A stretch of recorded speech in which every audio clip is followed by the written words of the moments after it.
பெருமைக்குரிய வழக்கறிஞர் பெருந்தகைகளே, உங்கள் அனைவருக்கும் இனிய மாலை வணக்கம்.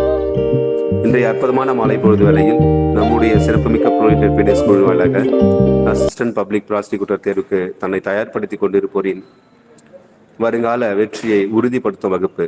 இன்றைய தலைப்பு important section of question and answer Indian Evidence Act 1872 and Bharatiya Sakshya Adhiniyam 2023 என்ற தலைப்பின் அடிப்படையில் வகுப்பெடுக்க வருகை புரிந்துள்ளவர் நமக்கு மட்டுமல்லாமல் வழக்கறிஞர் சமூகத்திற்கே மிகவும் பரிச்சயமானவரும், தமிழ்நாடு மற்றும் புதுச்சேரி பார் கவுன்சில் மற்றும் மனிதநேயம் IAS அகாடமிக் இணைந்து நடத்தக்கூடிய நீதிபதி தேர்வுக்கான பயிற்சி மையத்தினுடைய சிறப்பு பயிற்சியாளரும் மற்றும் police academic and judicial academy மேலும் பல அகாடமியில் பல வகுப்புகள் எடுத்து பல சிவில் நீதிபதிகளையும் பல மாவட்ட நீதிபதிகளையும் பல APPகளையும் உருவாக்கிய பெருமைக்குரிய கபிலன் லா அகாடமியினுடைய நிறுவன தலைவர் மாண்பு பொருந்திய மூத்த வழக்கறிஞர் P. தனசேகரன் சார் அவர்களை நம்முடைய புரோகிட்டட் பீடியஸ் குழுவின் வாயிலாக வரவேற்பதில் மகிழ்ச்சி அடைகிறேன். Welcome sir. இன்றைய அற்புதமான நிகழ்வினை இனிது துவங்குமாறு அழைக்கிறேன். Welcome sir. ஸ்டார்ட் பண்ணலாம் சார். இந்த வாய்ப்பை கொடுத்த புரோலெட்டரியட் லீடர்ஸ் சக்திதாஸ் மற்றும் காளிதாஸ் அவர்களுக்கும் இந்த வகுப்பில் கலந்து கொண்டுள்ள தேர்வர்களுக்கும் நீதித்துறை தேர்வர்களுக்கும் கபிலன் லா அகாடமி சார்பாக என்னுடைய மாலை வணக்கத்தை தெரிவித்துக் கொள்கிறேன். நம்ம அன்னைக்கு எவிடன்ஸ் ஆக்ட் நம்ம பார்த்துருக்கோம். திரும்ப அதுக்கு முன்னாடி கொஞ்சம் GK எல்லாம் கொஞ்சம் பார்த்துக்கலாம். ஒரு 10 நிமிஷம் GK பார்த்துட்டு அதுக்கப்புறம் நம்ம இதுக்கு போய்க்கலாம் அப்படின்னு. ஏன்னா அந்த பேப்பரும் இருக்கிறதுனால நம்ம கலந்து எடுத்தோம்னா தான் கொஞ்சம் நல்லா இருக்கும். அதுக்கு முன்னாடி ஒரு இன்ட்ரோடக்ஷன், இப்போ ஒரு சின்ன சின்ன இன்ட்ரோடக்ஷன் பண்ணிக்குவோம். தானத்தில் சிறந்தது எது அப்படிங்கிறது ஒரு கேள்வி. என்னன்னு சொல்லுங்க. ஒரு 5 மினிட்ஸ். தானத்தில் சிறந்தது என்ன தானம்? அன்னதானம். அன்னதானம். அன்னதானம் சார். கந்தானம்.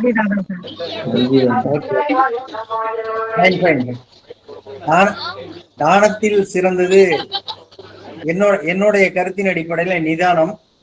அதுக்கு என்ன காரணம்னா, அக்டோபர் 2 யாருடைய நினைவு தினம்? Gandhi sir. Gandhi sir. Mahatma.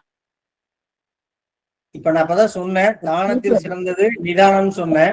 October 2 யாருடைய நினைவு தினம் கேட்டேன். எல்லாருமே காமராஜர் அவர்களுடைய நினைவு தினம். காமராஜர். இப்ப ஷேடோ பண்ணிட்டீங்க. உங்க ஆன்சர் ஷீட்ல இந்த கொஸ்டின் ஷேடோ பண்ணிட்டீங்க. அப்ப நிதானம் எவ்வளவு முக்கியம் பாத்தீங்களா இந்த எக்ஸாமுக்கு? அப்ப தானத்தில் சிறந்தது அன்னதானத்தை விட நிதானம் அப்படிங்கிறது. ஏன்னா நம்ம கேள்வி எந்த இடத்துல நீங்க அப்சர்வ் பண்ணணுங்கிறதுக்கு தான் இதை எடுத்தோன்னே சொல்றேன். ஒரு கொஸ்டின்ஸ் நீங்க போயிருங்க அப்ஜெக்டிவ் டைப்ல இருக்கு அப்படின்னா 4 கேள்வி படிச்சு அதுக்கப்புறம் 3 ஆன்சர் கரெக்டா இருக்கும். கடைசியில இருக்கிறது ஆல் தி அபோன்னு இருக்கும். இப்போ ஹூ கேன் கெட் மெயின்டெனன்ஸ்னு இருக்கும். எடுத்தோடனே wife, childrens, parents, all the அபோன்னு இருக்கும். நம்ம ஒய்ஃபுக்கே பெட்டிஷன் ஃபைல் பண்ணி எடுத்தோடனே ஷேடோ பண்ணிடுவோம். கீழே பார்த்தா தான் ஆல் தி அபோன்னு இருக்கும். அப்போ பார்த்தோம்னா நமக்கு அந்த இடத்துல நிதானமா அதை 4 ஆன்சரையும் படிச்சிருந்தா மட்டும்தான் நீங்க கீழே வரைக்கும் படிச்சிருந்தாலும் அப்ப ஷேடோ பண்றது. அப்போ சரியான நல்லா தெரிஞ்ச விஷயத்துக்கே நீங்க தவறா ஆன்சர் பண்ணிட்டீங்கன்னா நமக்கு அந்த பதட்டம் ஆரம்பத்திலேயே வந்துடும். ஒரு 5 நிமிஷம் 10 நிமிஷத்துலயே. அதுக்கப்புறம் அடிக்கிறது பூராமே தப்பாவே நம்ம மைண்ட் அப்செட் ஆகி போய் அந்த கொஸ்டின் பேப்பரே நமக்கு ஒரு 5 மார்க் 10 மார்க் குறைச்சு கொடுத்துரும். அதனாலதான் அந்த 3 ஹவர்ஸ் நமக்கு எக்ஸாம் காலில் உட்காரோம் அப்படின்னம்னா, நான் முன்னாடியே 2-3 தடவை சொல்லியிருக்கேன். ஃபர்ஸ்ட் நல்லா தெரிஞ்சது 100 கேள்வி இருக்குன்னா முதல்ல நல்லா தெரிஞ்சு ஒரு 30ல இருந்து 40 கேள்வி இருக்கும். அதை நீங்க ஃபர்ஸ்ட் டச் பண்ணிருங்க. அது 1, 8, 10, 12, 22, 36, 48 இப்படி அப்படியே போயிட்டே இருக்கலாம். ஃபர்ஸ்ட் நல்லா தெரிஞ்சதெல்லாம் எடுத்துருங்க. அதுக்கப்புறம் செகண்ட் ரவுண்டு பாத்தீங்கன்னா கொஞ்சம் பெரிய கொஸ்டினா இருக்கும். அதுல யோசிச்சு ஃபர்ஸ்ட் இதுக்கு 1/2 மணி நேரம், 2வதுக்கு 1 மணி நேரம், 3வது பார்ட்டுக்கு 1.5 மணி நேரம் நீங்க கொடுக்குறீங்க. ஃபர்ஸ்ட் பார்ட் 1/2 மணி நேரத்துலயே நீங்க பாத்தீங்கன்னா 30-35 கேள்வி எழுதிடுவீங்க. அடுத்த ஒரு பார்ட்டுக்கு எவ்வளவு 30 கேள்விக்கு எவ்வளவு நேரம் எடுக்கணும்னா 1 மணி நேரம் எடுக்கணும். யோசிச்சு கரெக்டா அடிக்கணும். அடுத்ததுக்கு 1.5 மணி நேரம், மொத்தம் 3 மணி நேரம் டியூரேஷன் வச்சுக்கோங்களேன். 1.5 மணி நேரம் அடுத்த 30 கேள்விக்கு நம்ம எடுத்துக்கலாம். அப்போ அந்த மாதிரி நீங்க எடுத்துட்டு போவையில தான் நமக்கு ஏன்னா ஒரு சிலர் என்ன பண்ணுவாங்கன்னா ஸ்ட்ரெயிட்டாவே 80 கேள்வி அடிச்சிருப்பாங்க, 20 கேள்வி டச்சே பண்ணிருக்க மாட்டாங்க, டைம் முடிஞ்சிச்சு அப்படிம்பாங்க. அதனால சின்ன கேள்வியில தெரிஞ்ச கேள்வியில ஃபர்ஸ்ட் ரவுண்டு, செகண்ட் ரவுண்டுல ஓரளவுக்கு கொஞ்சம் கன்ஃபியூஷனா இருக்கிறதுலாம் விட்டு வச்சிருக்கிறதுல செகண்ட் ரவுண்ட், தேர்ட் ரவுண்ட்ல இந்த விட்டு போனது எல்லாமே ஒரு 30 இருக்கும். அப்ப ஃபர்ஸ்ட் ரவுண்ட்ல நமக்கு எவ்வளவுனா 90% கிளிக் ஆகும். செகண்ட் ரவுண்ட்ல பாத்தீங்கன்னா நமக்கு 50ல இருந்து 60% தான் கிளிக் ஆகும். தேர்ட் ரவுண்ட்ல அந்த கடைசியா 30ல நமக்கு ஒரு 5 கேள்வி 10 கேள்வி தான் நமக்கு சக்சஸ்ஃபுல் கிடைக்கும். அதனால அந்த மாதிரி ஒரு சிஸ்டமேட்டிக்கா இந்த பிலிம்ஸ் எழுதியில எந்த இதா இருந்தாலும் சரி, அது டிஜேவா இருந்தாலும் சரி, ஏபிபியா இருந்தாலும், சிவில் ஜட்ஜா இருந்தாலுமே நீங்க அதை வந்து ஃபாலோ பண்ணுங்கிறது ஒண்ணு. ரெண்டாவது, இப்ப இந்த ஜிகே வந்து ஒரு 10 நிமிஷம் நான் சொல்லிடுறேன், அதை அப்படியே எழுதிக்கோங்க. ஜி ராம்ஜி சட்டம் 2025, ஜி ராம்ஜி சட்டம் 2025. அது உங்களுக்கு தெரியும், 100 நாள் வேலை திட்டம் தான், அதை 125 நாள் ஆக்கியிருக்காங்க. ஜி ராம்ஜி சட்டம் 2025 வளர்ச்சி அடைந்த பாரதம்னு அதுக்கு பேரு. 100 நாள் வேலை திட்டத்தை 125 நாள், ஏன்னா ஜெனரல் ஸ்டடிஸ் இருக்கிறதுனால நம்ம இது தேவையா இருக்குது. ஜி ராம்ஜி சட்டம் 2025 100 நாள் வேலை திட்டத்தை இப்ப 125 நாள் ஆக்கியிருக்காங்க. அதுக்கு பேர் வளர்ச்சி அடைந்த பாரதம். 2 வந்து பொருணை அருங்காட்சியகம்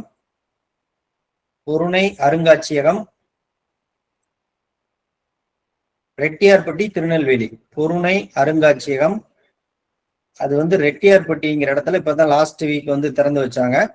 திருநெல்வேலி அருங்காட்சியகம், பொருணை அருங்காட்சியகம் ரெட்டியார்பட்டி திருநெல்வேலி. கிளியர் பண்ணா கூட போதும், முடிஞ்சுன்னா லைட்டா எழுதிக்கோங்க. பொருணை அருங்காட்சியகம் ரெட்டியார்பட்டி திருநெல்வேலி. அடுத்து miss universe 2025, miss universe 2025 Fatima Bosch Mexico. Miss universe 2025 Fatima Bosch Mexico. Miss universe 2025 Fatima Bosch Mexico. தனியார் முதல் ராக்கெட் விக்ரம் 1, தனியார் முதல் ராக்கெட் இந்தியாவில், தனியார் முதல் ராக்கெட் விக்ரம் 1. தியாக சுவர் திட்டம், தனியார் முதல் rocket Vikram 1 Skyroot Aerospace நிறுவனம். அது முடிஞ்சது. அடுத்து தியாக சுவர் திட்டம் உடல் உறுப்பு தானம். தியாக சுவர் திட்டம் ஒண்ணு புதுசா கொண்டு வந்திருக்காங்க. அதுல வந்து உடல் உறுப்பு தானம் கொடுக்கறவங்களுக்கு தியாக சுவர் திட்டம்னு கொடுத்திருக்காங்க. 2025 புக்கர் விருது, 2025 புக்கர் விருது டேவிட் சலாப் ஹங்கேரி. 2025 புக்கர் விருது டேவிட் சலாய் ஹங்கேரி. பிளஸ் அப்படிங்கிற புத்தகத்தை கொடுத்திருக்காங்க.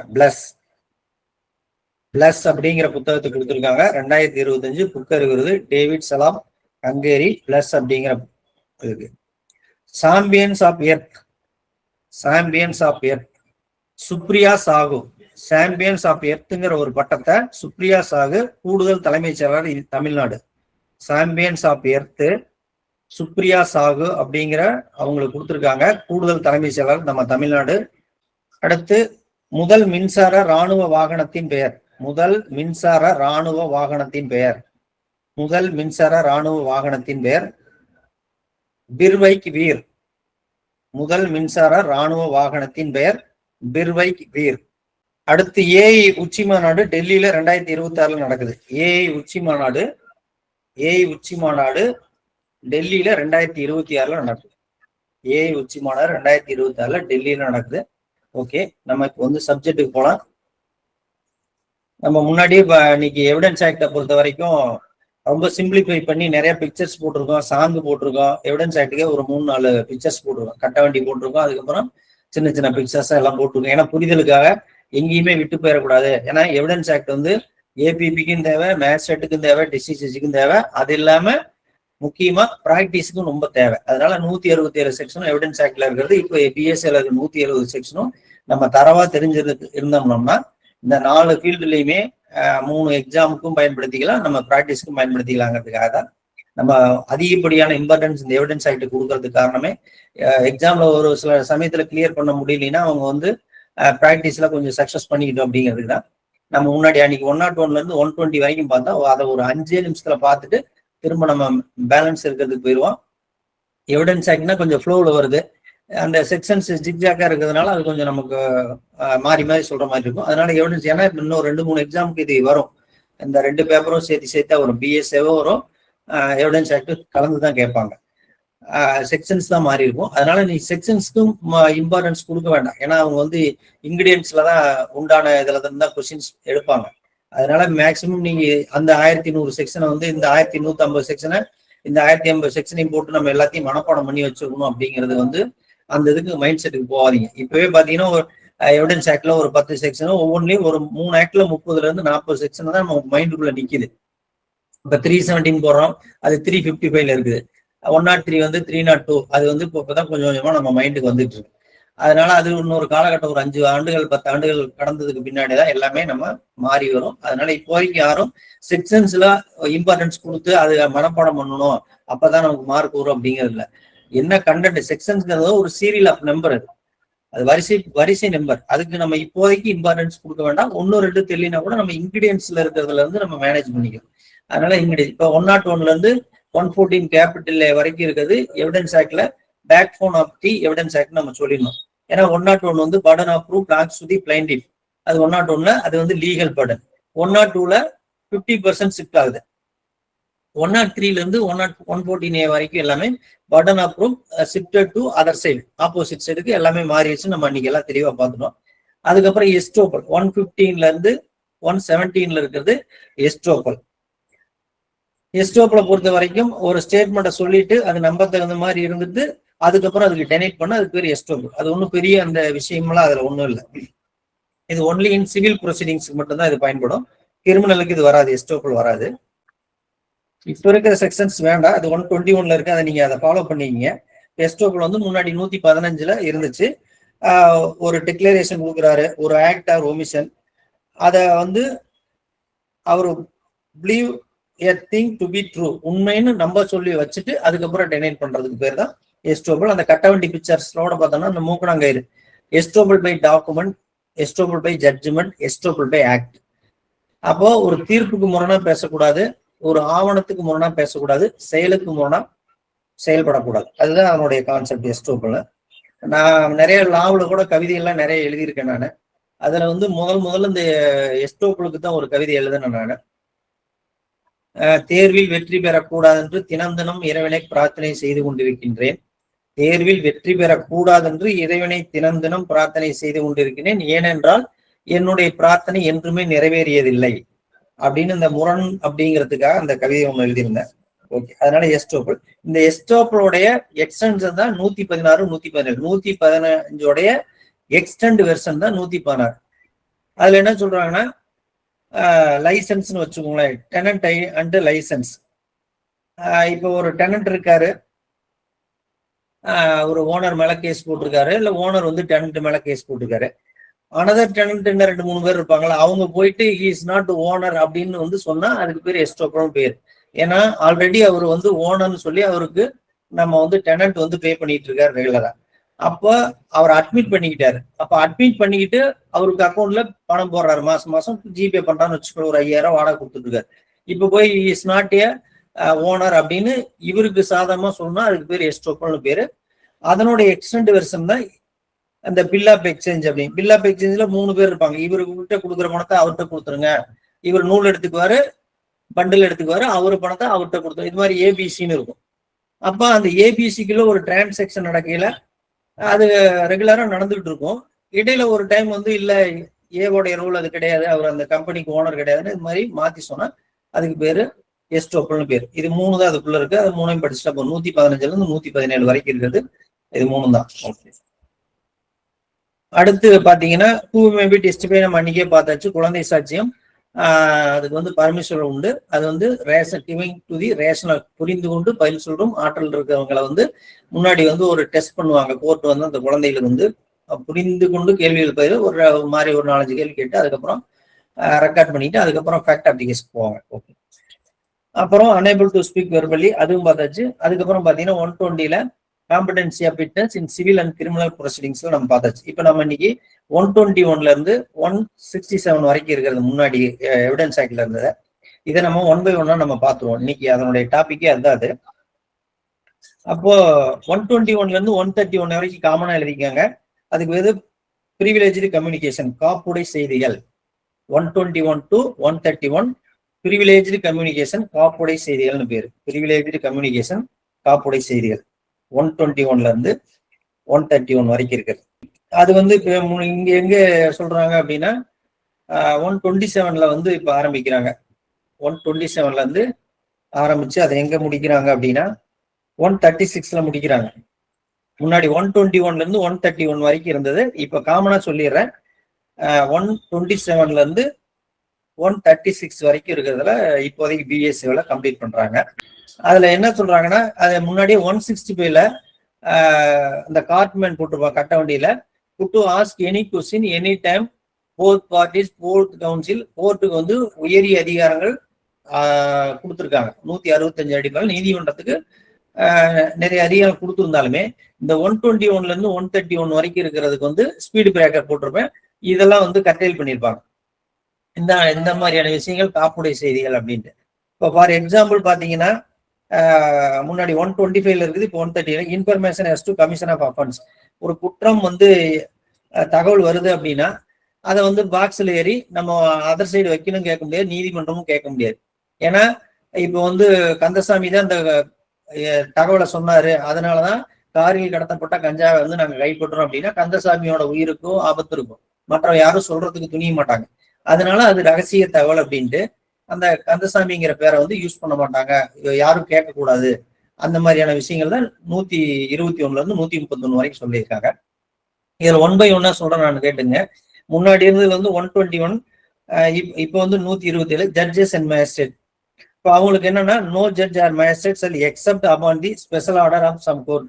இப்போ அவங்களுக்கு என்னன்னா, மேல அதிகாரி வந்து உத்தரவு இடாம வேற அவங்க வந்து எங்கேயுமே வந்து எதுவும் சொல்லக்கூடாது அப்படிங்கிற மாதிரி சொல்லியிருக்காங்க.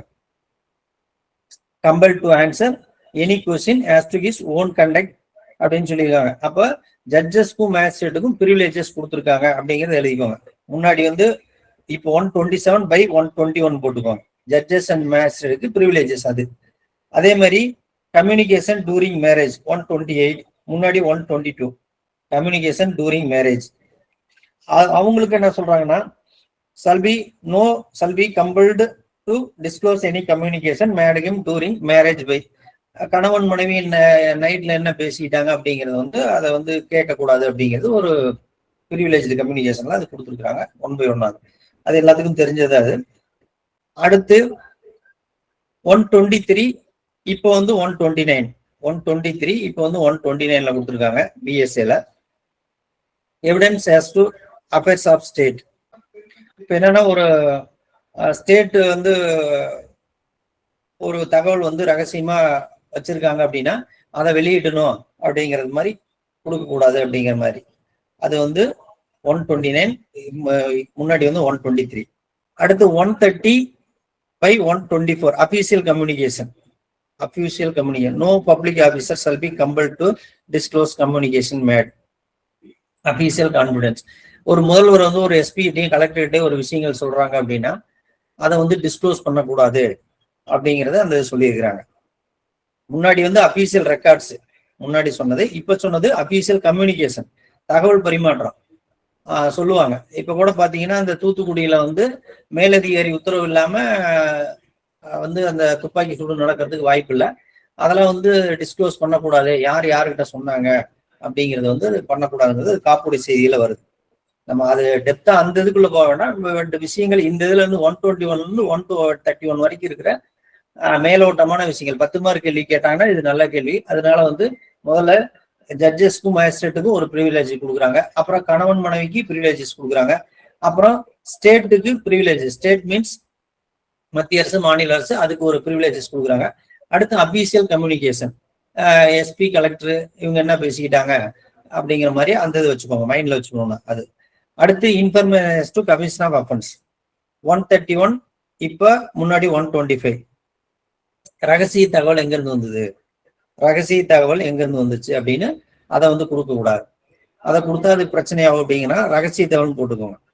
No magistrate or police officer shall be compelled to say when he got any information as to the commission of any offense, and no revenue officer shall be compelled to say. அதே மாதிரி revenue ஆஃபீஸருக்கும் அந்த இது கொடுத்துருக்காங்க. இன்னொரு விஷயம் என்னன்னா 25ங்கிறது வந்து evidence ஆக்ட்ல police ஆபீஸுங்கிற வார்த்தையை மென்ஷன் பண்ணியிருப்பாங்க. 125ல ரெவென்யூ ஆபீஸுங்கிற அந்த வார்த்தையை யூஸ் பண்ணியிருப்பாங்க. போலீஸ் ஆபீஸுங்கிறது வந்து 25ல, கன்வர்ஷன் டு போலீஸ் ஆஃபீஸர்னு இருக்கு. இங்க வந்து ரெவன்யூ ஆஃபீஸர் கொடுத்துருப்பாங்க. ரெவன்யூனா இப்போ இது அரிசி எல்லாம் கடத்துறாங்கன்னு வச்சுக்கோங்களேன். அரிசி கடத்தல யார் சொன்னாங்க அப்படிங்கிறது அதுவும் கொடுத்துருக்காங்க. போலீஸ் நாட் ஓன்லி போலீஸ், ரெவன்யூக்கும் அது பொருந்துங்கிறதுக்கு சொல்ல வர்றாங்க, வேற ஒன்றும் இல்லை. அதனால information has to commission of offence, அதை கேட்கக்கூடாது. அடுத்து 126 இருந்து 129 வரைக்கும் இருக்கிறது எல்லாமே 120 எவிடன்ஸ் ஆக்கலாம். 126 இருந்து 129 வரைக்கும் இருக்கிறது எல்லாமே மூணுமே மைல்டு வேரியேஷனோட இருக்கும். ஒரு அட்வொகேட்டு கிளையண்ட் சொல்றத கோர்ட்ல சொல்ல முடியாது, கிளையண்ட் சொல்றத அட்வொகேட்டு கோர்ட்ல சொல்ல முடியாது. ஆபீஸ்ல இருக்கிற ஜூனியர், ஸ்டெனோ, டைபிஸ்ட் எல்லாமே இருப்பாங்க. நம்ம ஒரு இது விஷயம் சொல்லிட்டு இருப்போம், அவர் அக்யூஸ் வந்து நான் தான் கொலை பண்ணேன்னு சொல்லுவாருன்னு வச்சுக்க. நம்ம போய் அப்படியே வந்து அங்க நான் என்னுடைய கிளைண்ட் வந்து என்கிட்ட மர்டரை வந்து ஐ ப்ளீட் கில்டின்னு ஒத்துக்கிட்டாருங்க அப்படின்னு சொல்லி கோர்ட்ல சொன்னாலும் அது வந்து காப்புடை செய்தியில் வரும். அதே மாதிரி அட்வொகேட்டு நீ பொய் வழக்குன்னு சொல்லுங்க அப்படின்னு சொல்லி நம்ம சொல்லி கொடுப்போம், ஃபால்ஸ் கேஸ்ன்னு சொல்லுங்க அப்படின்னு சொல்லி சொல்லுவோம். அதை போய் அவர் என்னன்னாரு, இல்லைங்க நான் உண்மைத்தான் சொன்னா அவரு தான் ஃபால்ஸ் கேஸ்ன்னு சொல்ல சொன்னாரு என்னைய அப்படின்னு சொன்னாலும் அதுவுமே கோர்ட் வந்து அது காப்புடை செய்தியில வந்துடும். அதே மாதிரி நம்ம ஆபீஸ்ல இருக்கிற ஸ்டாஃப் ஒவ்வொரு தடவை வெளியில போவாங்கன்னு சொல்ல முடியாது, பேசிட்டு இருப்போம். அப்ப இந்த ரகசிய பரிமாற்றத்தை இதெல்லாம் வந்து என்னன்னா ப்ரொஃபஷனல் கம்யூனிகேஷன்ல இந்த இதெல்லாம் வந்து தடை செய்யப்பட்டுள்ளது. வழக்காடிகளும் வழக்கறிஞர்களும் அவர் அலுவலகத்தில் இருக்கணும்.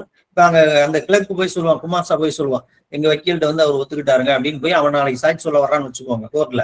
எங்க வக்கீல்கிட்ட வந்து அந்த கிளைண்ட் வந்து அந்த குற்றத்தை ஒத்துக்கிட்டாங்க, நான் காதால கேட்டேன் அப்படின்னா அதெல்லாம் வந்து ஏத்துக்க கூடாது. அது வந்து பிரிவிலேஜ் கம்யூனிகேஷன்ல வருது அப்படிங்கிற அந்த கான்செப்ட் 126 இருந்து 129 வரைக்கும் இருக்குது. அடுத்து 130, 131 எவிடன்ஸ் ஆக்ட்ல 130 and 131 இது கொஞ்சம் வித்தியாசமா இருக்கும். ஏன்னா இப்ப எழுதுறவங்க வந்து இப்ப லா வந்து ஜட்ஜ் சேம் சிவன் அது 150 வருஷத்துக்கு முன்னாடி எழுதுன்னு நம்ம நிறைய தடவை பேசிட்டோம்.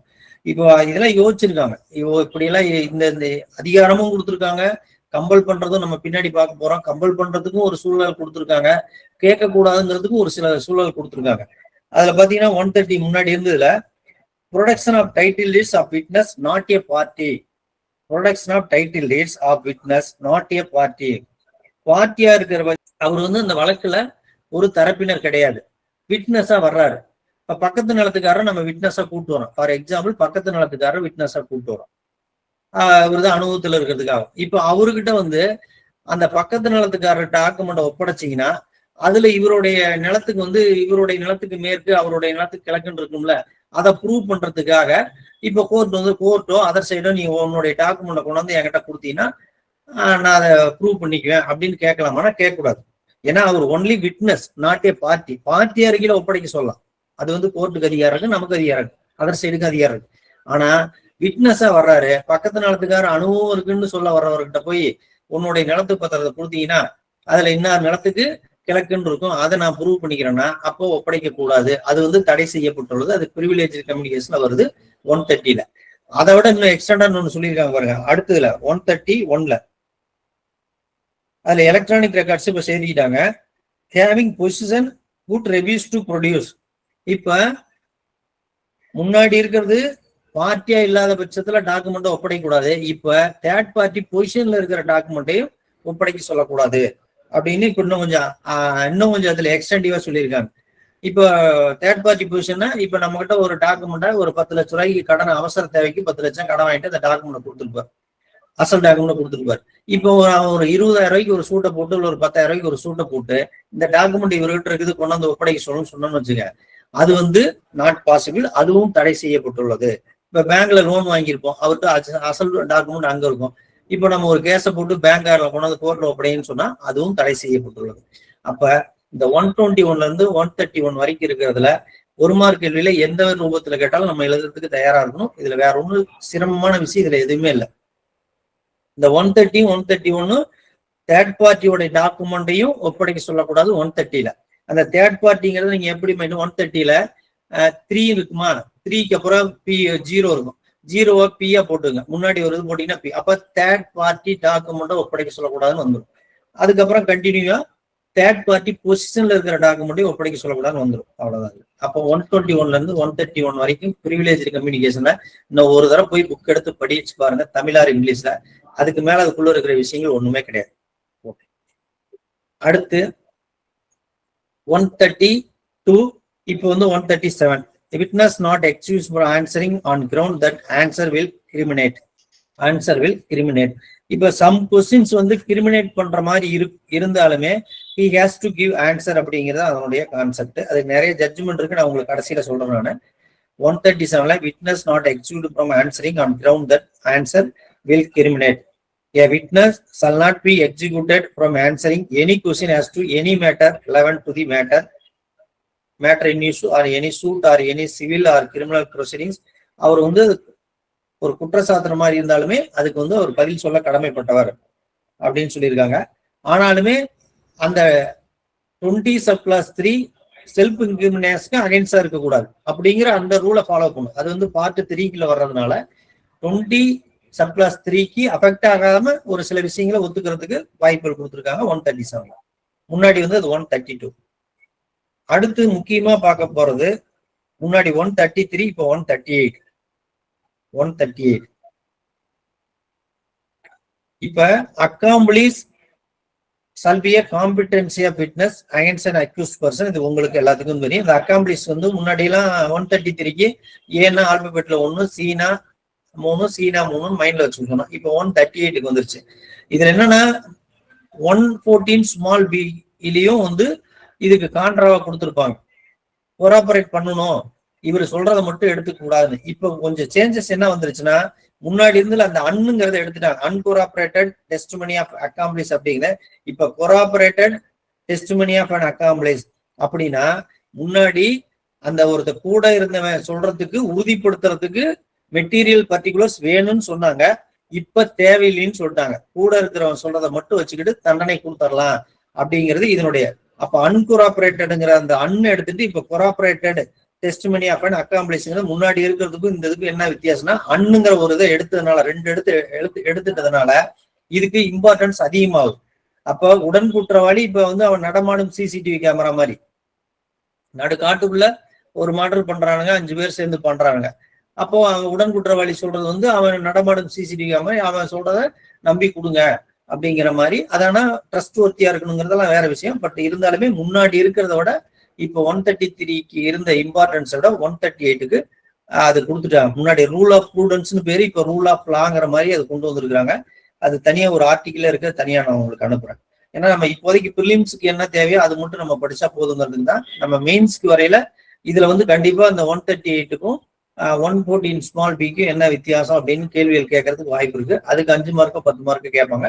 நம்ம அந்த மெயின்ஸுக்கு நீங்க கிளியர் பண்ணிட்டு வரையில அதை நம்ம பார்த்துக்குவோம். இப்போதைக்கு இதனோட இம்பார்ட்டன்ஸ் மட்டும் தெரிஞ்சுக்கோங்க. Accomplice okay. அடுத்து 139, முன்னாடி வந்து 134 number of witness. No particular number of witness shall in any case be required for the proof of any fact. No particular number of witness 139. இப்போ ஒரு கேஸ்ல வந்து பாத்தீங்கன்னா நிறைய கேஸ்ல PW 1, 2, 3, 4, 5ன்னு போட்டிருப்பாங்க. நம்ம 5 பேர்த்தையும் பாக்ஸ்ல ஏத்திடுவோம். 5 பேரும் மாறி மாறி சொல்லியிருப்பாங்க. நமக்கு ஒரு மாதிரி இருக்கும். அதனால முடிஞ்ச வரைக்கும் டிஸ்பென்ஸை காமிச்சிட்டு PW 1, 2, அதிகபட்சம் 3, அதுக்கு மேல 4, 5 எல்லாம் போலீஸ்காரங்க போட்டிருப்பாங்க 161 ஸ்டேட்மெண்ட்ல. எல்லாத்தையும் ஏத்தனோம்னா ரொம்ப குழப்பமாயிரும். அதனால ஒருத்தர் இருந்தாலுமே போதும். பிளஸ் 1 அதையும் ஒருத்தர் 3க்கு மேல அதிகமா இருக்கணும்னா நமக்கு வந்து கேஸ் வந்து ப்ராசிக்யூஷனுக்கு வீக் ஆகும். நமக்கு வந்து சாதகமாகும். அக்யூஸ் சைட்ல இருக்கிறவங்களுக்கு அது சாதகமாகும்.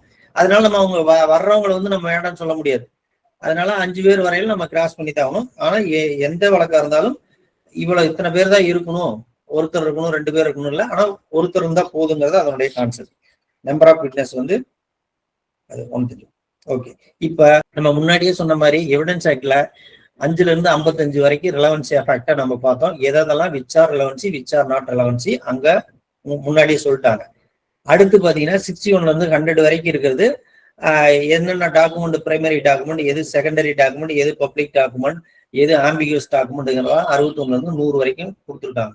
அடுத்து நம்ம 101ல இருந்து 114 கேபிட்டல் ஏ வரைக்கும் இருக்குது. Who can prove it, how to prove it, யார் நிறுவனம், எப்படி நிறுவனம். இது எல்லாமே இப்ப எங்க வந்து நிக்குதுன்னா கடைசியா 135ல இருந்து 167 வரைக்கும் எல்லாத்தையுமே matter before the court, trial கோர்ட்டுக்கு வந்துருச்சு.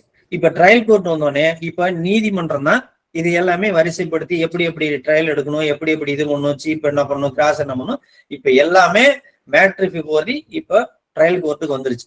இப்ப நீங்க தான் ஜட்ஜா இருக்கீங்க அப்படின்னா, இப்ப நீங்க ஜட்ஜுங்கிற நிலைமையில உட்காந்துக்கிட்டு இதை படிச்சீங்கன்னா ஒரு 2 மணி நேரத்துல படிச்சாலும் அதுக்கு மேல ஒண்ணுமே இல்லை. நீங்க தான் ஜட்ஜா இருக்கீங்க. அப்போ ஒவ்வொரு சின்ன சின்ன ப்ராப்ளம் வருது. அப்ப இந்த மாதிரி எப்படி ஹேண்டில் பண்றது நீங்க மைண்டுக்குள்ள இமேஜினேஷன் பண்ணீங்கன்னா இதுல இருந்து இந்த விஷயங்கள் பூராமே உங்களுக்கு அதை நம்ம எவிடன்ஸ் ஆக்ட் நம்ம 6 மணி நேரத்திலேயே முடிச்சு கொடுத்துருக்கோம். எல்லா பக்கமே செக்ஷன்ஸ் எல்லாம் மறக்காத அளவுக்கு அதுக்குள்ள இருக்கிற டிப்ஸ் செக்ஷன்ஸ் மைண்ட்ல வச்சுக்கிறது. அதே மாதிரி இப்போ 135ல இருந்து 167 வரைக்கும் இன்னும் ஒரு 3/4 மணி நேரம் இருக்குன்னு வச்சுக்கோங்களேன். 3/4 மணி நேரத்துலயும் உங்க மைண்டுக்குள்ள போயிடும். அதுக்கப்புறம் ஒரு 2-3 தடவை படிச்சீங்கன்னாவே எவிடன்ஸ் ஆக்ட் உங்களுக்கு பிராக்டிஸ்க்காக இருக்கும். ஏபிபி, சிவில் ஜட்ஜு, டிஜே எல்லாத்துக்குமே அது பயன்படுத்தும். இப்ப நான் வரிசை 1 by 1 சொல்றேன் பாருங்க. ஆஃப் எக்ஸாமினேஷன் ஆஃப் ஃபிட்னஸ், இது வந்து கடைசி வார்த்தைக்கு. முதல்ல வந்து ரிலவன்சி, 2வது டாக்குமெண்ட்ரி, 3வது ப்ரூவிங், இப்ப 4வது எக்ஸாமினேஷன் ஆஃப் ஃபிட்னஸ். இங்க வந்துட்டீங்க. முன்னாடி 135ல இருந்து அப்படி நான் வரிசையா சொல்றேன் பாருங்க. 135னா order of production and examination of witness. Order of production and examination of witness. இப்போ வந்து PW1, PW2 இப்படிதான் வரணும். அதுதானே ஒரு ஆர்டர். எடுத்தோடனே கோர்ட்ல வந்து எடுத்தோடனே ஐஓ வந்துட முடியுமா? கோர்ட்டுக்கு கிரிமினல் கோர்ட் இருக்கு, எடுத்தோடனே ஐஓ வர முடியுமா? அதே மாதிரி அப்ப PW1 வர சொல்லுங்க அப்படின்னு சொல்லுது. ஆர்டர்னா வரிசைப்படி order of production and examination of witness அப்படிங்கிறத இதனுடைய கான்செப்ட். வேற இதுல ஒண்ணுமே இல்லை. 135ல முன்னாடி இருந்தது, இப்போ 140ல இருக்குது. Order of the production and examination of witness. எடுத்தோடனே ஒரு கிரிமினல் கேஸ்ல ஐஓவோ இல்ல சீசர் மாஜரோ வரமாட்டாங்க. அது ஐவிட் அந்த எஃப்ஐஆர் யார் இன்ஃபர்மேஷன் கொடுத்தாங்களோ அவங்க வருவாங்க. அதுக்கப்புறம் விட்னஸ் வருவாங்க 161ல. இது வந்து ஒரு ஆர்டர். இது வந்து சாதாரணமான எளிமையா தெரிஞ்சுக்குவாங்க. அடுத்து 141 முன்னாடி வந்து 136ல 136 judge to decide as to admissibility of evidence. இது உங்களுக்கு புரிதலுக்காக பாத்தீங்கன்னா டெத் சர்டிபிகேட், டை-இன் டிக்ளரேஷன் போட்டுங்களேன். இதை மட்டும் போட்டீங்கன்னா போதும். டெத் சர்டிபிகேட் போட்டுக்கோங்க, டை-இன் டிக்ளரேஷன் போட்டுக்கோங்க. Judge to decide to admissibility of evidence. இப்ப டை-இன் டிக்ளரேஷன் நிரூபிக்கணும்னா முதல்ல வந்து இப்ப நீங்க தான் நீதிபதினா எதை கேட்கணும்? எப்ப டெத் சர்டிபிகேட் கொண்டுட்டு வா, அப்பதான் அது ட்ரீட்டட் அஸ் டை-இன் டிக்ளரேஷன். அப்ப நீங்க என்ன பண்ணணும்? அவர் டை-இன் டிக்ளரேஷன் கொண்டாந்து மார்க் பண்ண வர்றாங்கன்னு வச்சுக்கோங்க. முன்னாடி சொன்னது நபர்கள், 2வது சொல்றது ஆவணங்களை வரிசைப்படுத்துறாங்க. முதல்ல எந்த டாக்குமெண்ட்டை கொண்டு வரணும் அப்படின்னு கேக்குறாங்க. இல்லப்பா, நீ வந்து டை-இன் டிக்ளரேஷனை மார்க் பண்றதுக்கு முன்னாடி இறப்பு சான்றை மார்க் பண்ணா தான் நான் அதை டை-இன் டிக்ளரேஷன் 2வது மார்க் பண்ண முடியும் அப்படின்னு கேக்குறீங்க. நீங்க தான் ஜட்ஜுன்னு வச்சுக்கோங்க. அப்போ அதுவும் முடிஞ்சுது. இது வந்து முன்னாடி வந்து விட்னஸை வரிசைப்படுத்துறாங்க, இப்போ வந்து ஆவணங்களை வரிசைப்படுத்துறாங்க. ஏன்னா குழப்பத்தை தவிர்க்கிறதுக்காக.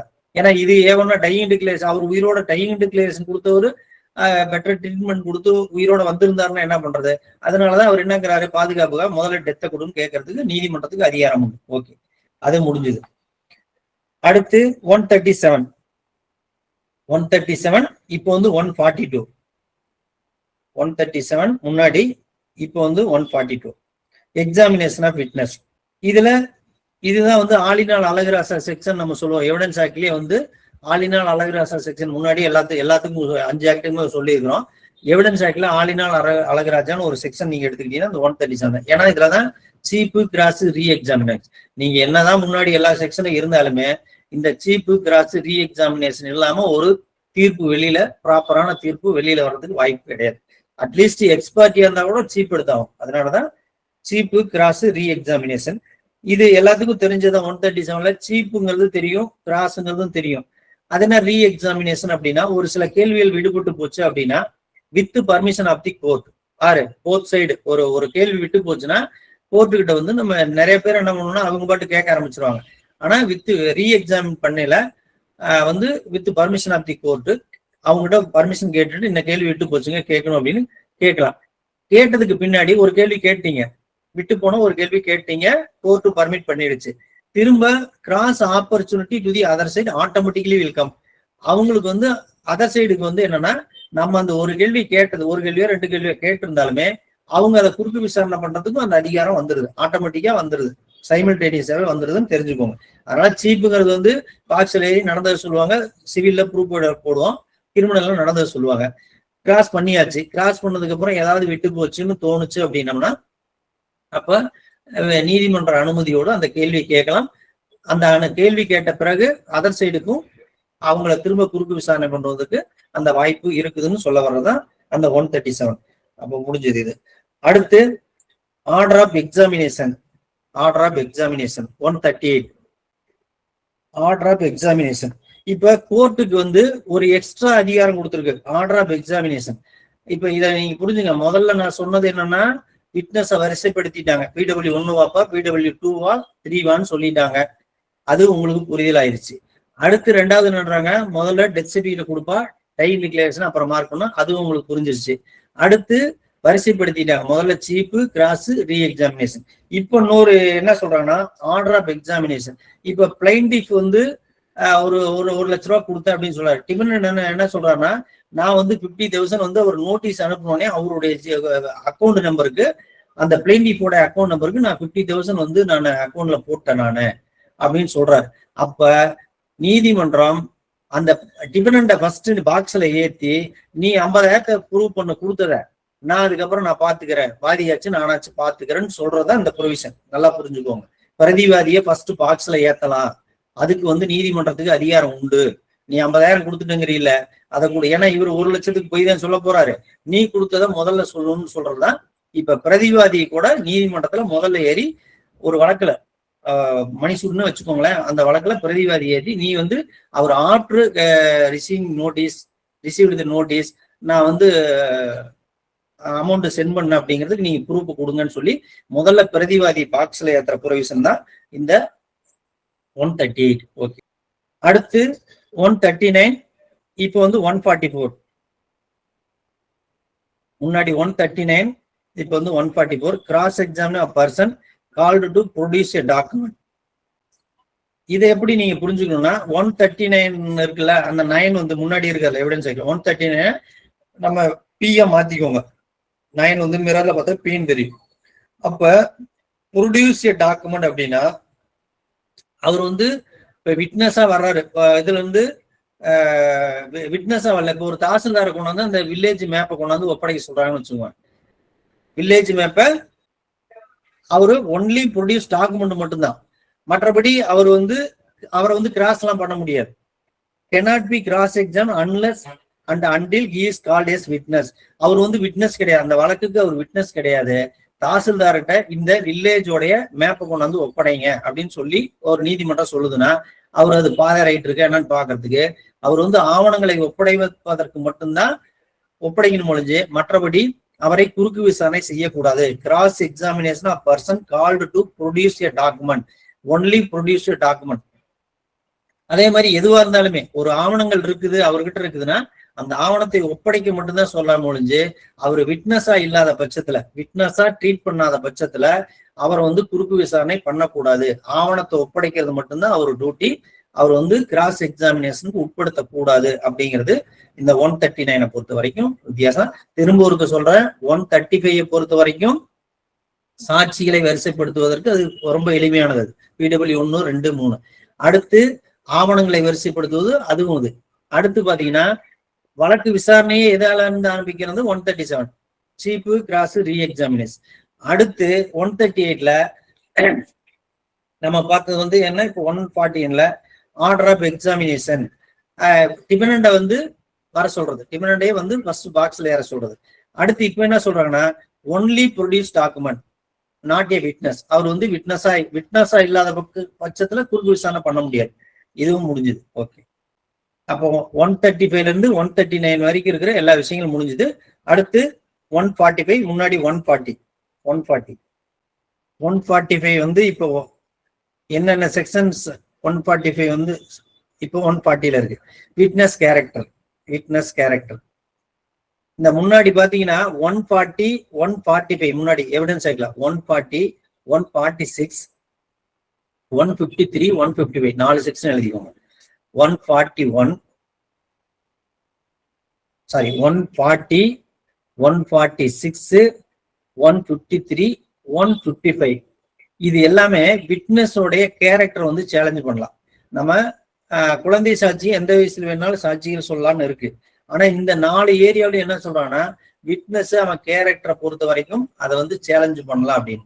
இப்ப நான் வந்து இதுல கரூர்ல ஒரு மர்டர் கேஸ் நடத்தியில அந்த ஆட்டோ டிரைவர் வந்து பிடபிள்யூ 1, அவர் தான் ஐ விட்னஸ். அவரு ராபரி கேஸ்ல 7 வருஷம் உள்ள இருந்துட்டு வந்து அதுக்கப்புறம் ஒரு 6 மாசம் கழிச்சுதான் அவன் ஐ விட்னஸா போட்டுருந்தாங்க. இப்ப குறுக்கு விசாரணை பண்ணையில முதல் கேள்வி தான் கேட்டேன், நீங்க வந்து 7 ஆண்டு தண்டனை பெற்று 7 ஆண்டு சிறையில் இருந்துட்டு வந்தீங்களா அப்படின்னு கேட்டான். ஆமா அப்படின்ட்டான். அவன் அந்த அக்யூஸ்ட் பத்தி சொன்னாங்க. அப்போ வந்து 153 அடிப்படையில அவன் வந்து தகுதியான சாட்சி கிடையாது அப்படின்னு நீதிமன்றம் கருதுவதற்கு ஒரு வாய்ப்பை வந்து நீதிமன்றத்துக்கு ஏற்படுத்தி கொடுத்தாச்சு. ஏன்னா அவனே ஒரு கிரிமினல் வந்து ஒரு சாட்சி சொல்லையில அது நம்பத்தகுந்த சாட்சியா இருக்காது. அதனால வெராசிட்டி அவனுடைய நம்பகத்தன்மையை நம்ம சோதிச்சாச்சு அப்படிங்கிற அந்த கான்செப்ட் வரும். அதனாலதான் இந்த 140, 146, 153, 155 இந்த 4 செக்ஷனுமே விட்னஸோடைய கேரக்டர் வந்து அங்கங்க சேலஞ்ச் பண்றது.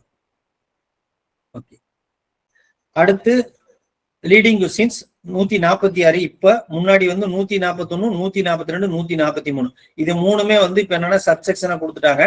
அதனால லீடிங் கொஸ்டின்ஸ் அப்படிங்கிறது வந்து 146ல இப்ப கிளப் பண்ணி கொடுத்துட்டாங்க. 141, 142, 143. இப்ப லீடிங் கொஸ்டின் தான் உங்களுக்கு தெரியும். லீடிங் கொஸ்டினா இதுல ஒண்ணுமே இல்லை.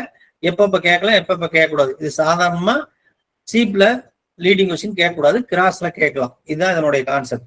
சீப்ல என்ன கேட்கக்கூடாதுன்னா, நம்ம சாதாரணமா 8ஆம் தேதி இப்போ வந்து ஏபிபி இருக்காரு, நீங்க தான் ஏபிபி, நேரா போறீங்க பார்ட்டிக்கிட்ட. 8ஆம் தேதி காலையில 8 மணிக்கு கந்தசாமி என்பவரே அவர் எதிரி வந்து கத்தியால குத்துனதா, லேசா ரத்த காயம் உண்டு பண்ணீங்க, கத்தியால ஏறி அப்படின்னு கேட்கிறாருன்னு வச்சுக்கோங்க. அப்ப அது ஆமான்றுவார். அப்ப இது வந்து அதுக்கு பேர் லீடிங் கொஸ்டின் பேர். When they must not be ஆஸ்க்டுங்கிறது முன்னாடி 142லயும், வென் தே மே பி ஆஸ்க்டுங்கிறது 143லயும் கொடுத்துருந்தாங்க.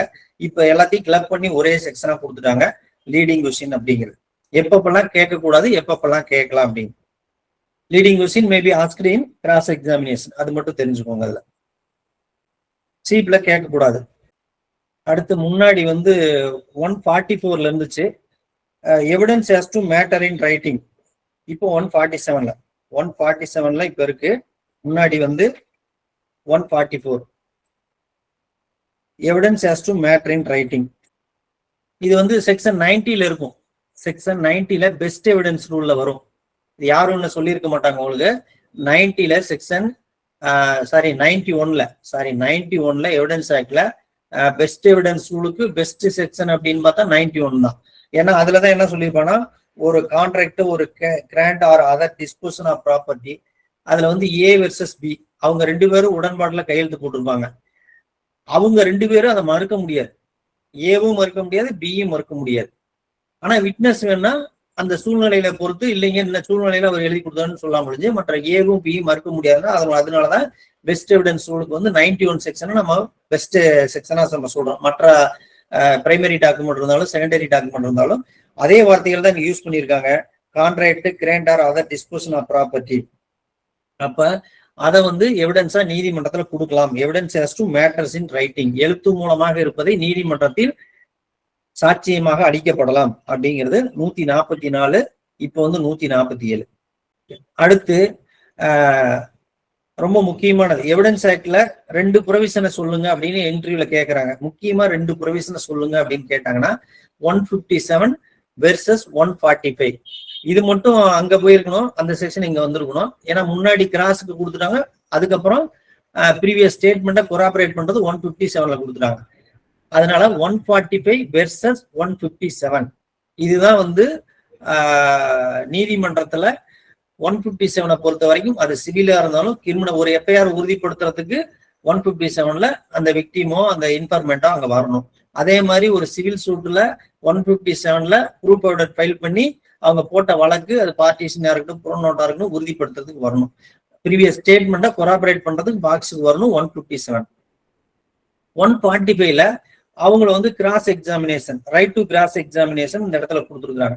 145ல அவங்களுக்கு கிராஸ் எக்ஸாமின் பண்றதுக்கு உண்டான அது ஏன்னா உண்மைத்தன்மை அதுலதான் நம்ம சோதிக்க முடியும். அதனால அதுலயே இருக்குது powerful weapon by the which defense can, அதை எழுதிங்க ஒரு case. Defence has a right to cross examination the witness, அது கேஸ் லாஸ் எழுதிங்க. State of Rajasthan Darshan Singh 2012 Darshan Singh cross examination is necessary to ascertain the truth. Cross examination is necessary to ascertain the truth and court has the power to control the cross examination. court has the power to control the cross examination. State of Rajasthan versus Darshan Singh 2012. Cross examination is necessary to ascertain the truth, and the court has the power to control the cross examination. இது எழுதிக்கோங்க. Okay, இப்ப 145 வந்து இதுல கரண் சிங் ஒரு case எழுதிங்க. Karan Singh versus state. Karan Singh versus state 145 versus 157. இதுல உங்களுக்கு எக்ஸாம்ல ஒரு கேஸ் சொல்லணும் அப்படின்னோம்னா, ஒரு 6-7 வருஷத்துக்கு முன்னாடி இங்க ஹைகோர்ட்ல வந்து நான் வேற ஒரு கேஸ் போயிருந்தேன். அப்ப ஜஸ்டிஸ் நாகமுத்துக்கு முன்னாடி சீனியர் கவுன்சிலர் ஒருத்தர் வேற ஒரு கேஸ் அதுல அப்பீர் ஆயிருந்தாங்க. அப்போ ட்ரையல் கோர்ட்ல என்ன பண்றாருன்னா, ட்ரையல் கோர்ட் கவுன்சில் வந்து அந்த சம்பவம் நடக்கையில 4 பேர் தடியில அடிச்சு கொன்னுட்டாங்க அப்படிங்கிற மாதிரி அந்த ஃபேக்ட் ஆஃப் தி கேஸ். கிராஸ்ல அந்த அம்மா என்ன சொல்றாங்கன்னா, கண்ணால ஐ விட்னஸ் இல்ல 2 பேரும் தடியில அடிச்சாங்க, 2 பேரும் கத்தியில குத்துனாங்க அப்படின்னு சொல்லி அந்த பாக்ஸ்ல இறையில PW1 எவிடன்ஸ் கொடுக்கல என்ன சொல்றாங்கன்னா, 2 பேரும் கத்தியிலையும் 2 பேரும் தடியிலையும் அடிச்சாங்க அப்படிங்கிற மாதிரி சொல்லிட்டாங்க. இதுல எஃப்ஐஆர்ல என்ன இருக்குன்னா, 4 பேர் தடியில அடிச்சது மாதிரி எஃப்ஐஆர்ல இருந்துச்சு. அவர் வந்து நோ கிராஸ் சொல்லிட்டாரு. யாரு கவுன்சில் என்ன பண்ணிட்டாருன்னா, அதான் கோர்ட்டுக்கே தெரியுங்களா 4 பேர் தடியில அடிச்சான், அங்க 2 பேர் கத்தியில குத்துனான் இருக்கு, அதனால இதுல எதுக்கு நோ கிராஸ்ன்னு சொல்லி அவரு எதேச்சியா நோ கிராஸ் சொல்லிட்டாரு. கேஸ் முடிஞ்சது. அங்க வந்து டிஸ்ட்ரிக்ட் கோர்ட்ல வந்து என்ன பண்ணிட்டாங்கன்னா லைஃப் கொடுத்துட்டாங்க. அதை எடுத்து அங்க அப்பீல் வர்றாங்க. அப்பீல் வந்தோடனே சீனியர் கவுன்சில் ஆரம்பிச்சோடனே அவர் கேட்டுக்கிட்டே இருந்துட்டு ஒரு 5 நிமிஷம் வேர் இஸ் த கான்ட்ரடிக்ஷன் அப்படின்னு சொல்லி ஒரு கேள்விதான் கேட்டாரு. அந்த இடத்துல நின்றுக்கிட்டாரு. இல்லைங்க நோ கிராஸுங்க, நீங்க என்ன கான்ட்ரடிக்ட் பண்ணீங்க, அது சொல்லிட்டாங்க, ஓகே, புகார்ல ஒண்ணு இருக்குது, பாக்ஸ்ல ஒண்ணு சொல்லிட்டாங்க, நீங்க எங்க கான்ட்ரடிக்ஷன் பண்ணீங்க, எங்க உங்க கிராஸ் எங்கன்னு கேட்டார். ஒரே கேள்விதான் கேட்டாரு. அதுலயும் நின்றுக்கிட்டாரு. இல்லைங்க அது நோ கிராஸ் சொல்றாங்க. அப்பதான் சொன்னாரு, குட் கேஸு,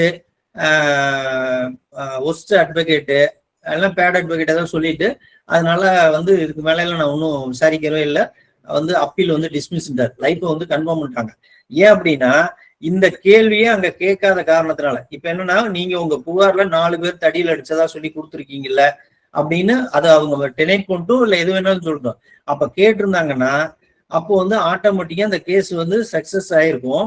இப்ப நீங்க கேட்காதனால நோ கிராஸ் சொன்னது ஒரே காரணத்தினால நான் இங்க எங்க வேணாலும் அவங்க சொல்லியிருக்கலாம். பாக்ஸுக்கு வந்தப்ப நீங்க அந்த வாய்ப்பை பயன்படுத்த தவறிட்டீங்க.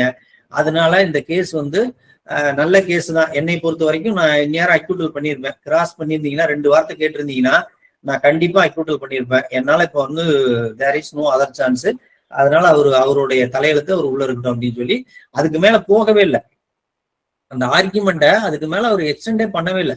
5வது நிமிஷம்னா அப்பீல் வந்து டிஸ்மிஸ் பண்ணிட்டாங்க லைஃபுக்கு. அப்படின்னா பாத்துக்கோங்க. அப்ப ஏன்னா அந்த பாக்ஸ்ல ஏன்னா அந்த பெண்ணுகிட்ட வந்து நீங்க புகார்ல 4 பேர் தடியில் அடிச்சதா சொல்லித்தானே புகார் கொடுத்தீங்க, அது புகார் படிச்சு நீங்க தானே எழுதி கொடுத்தீங்கன்னு ஏதாவது கேள்வி 4 கேள்வி கேட்டிருந்தாங்கன்னா இது வந்து விடுதலை ஆயிருக்கிறதுக்கு வாய்ப்புகள் உண்டு. ஆனாலுமே அங்க கேட்கல, அதனால இந்த கேஸ் வந்து அப்பீல் வந்து டிஸ்மிஸ் பண்ணிட்டாங்க.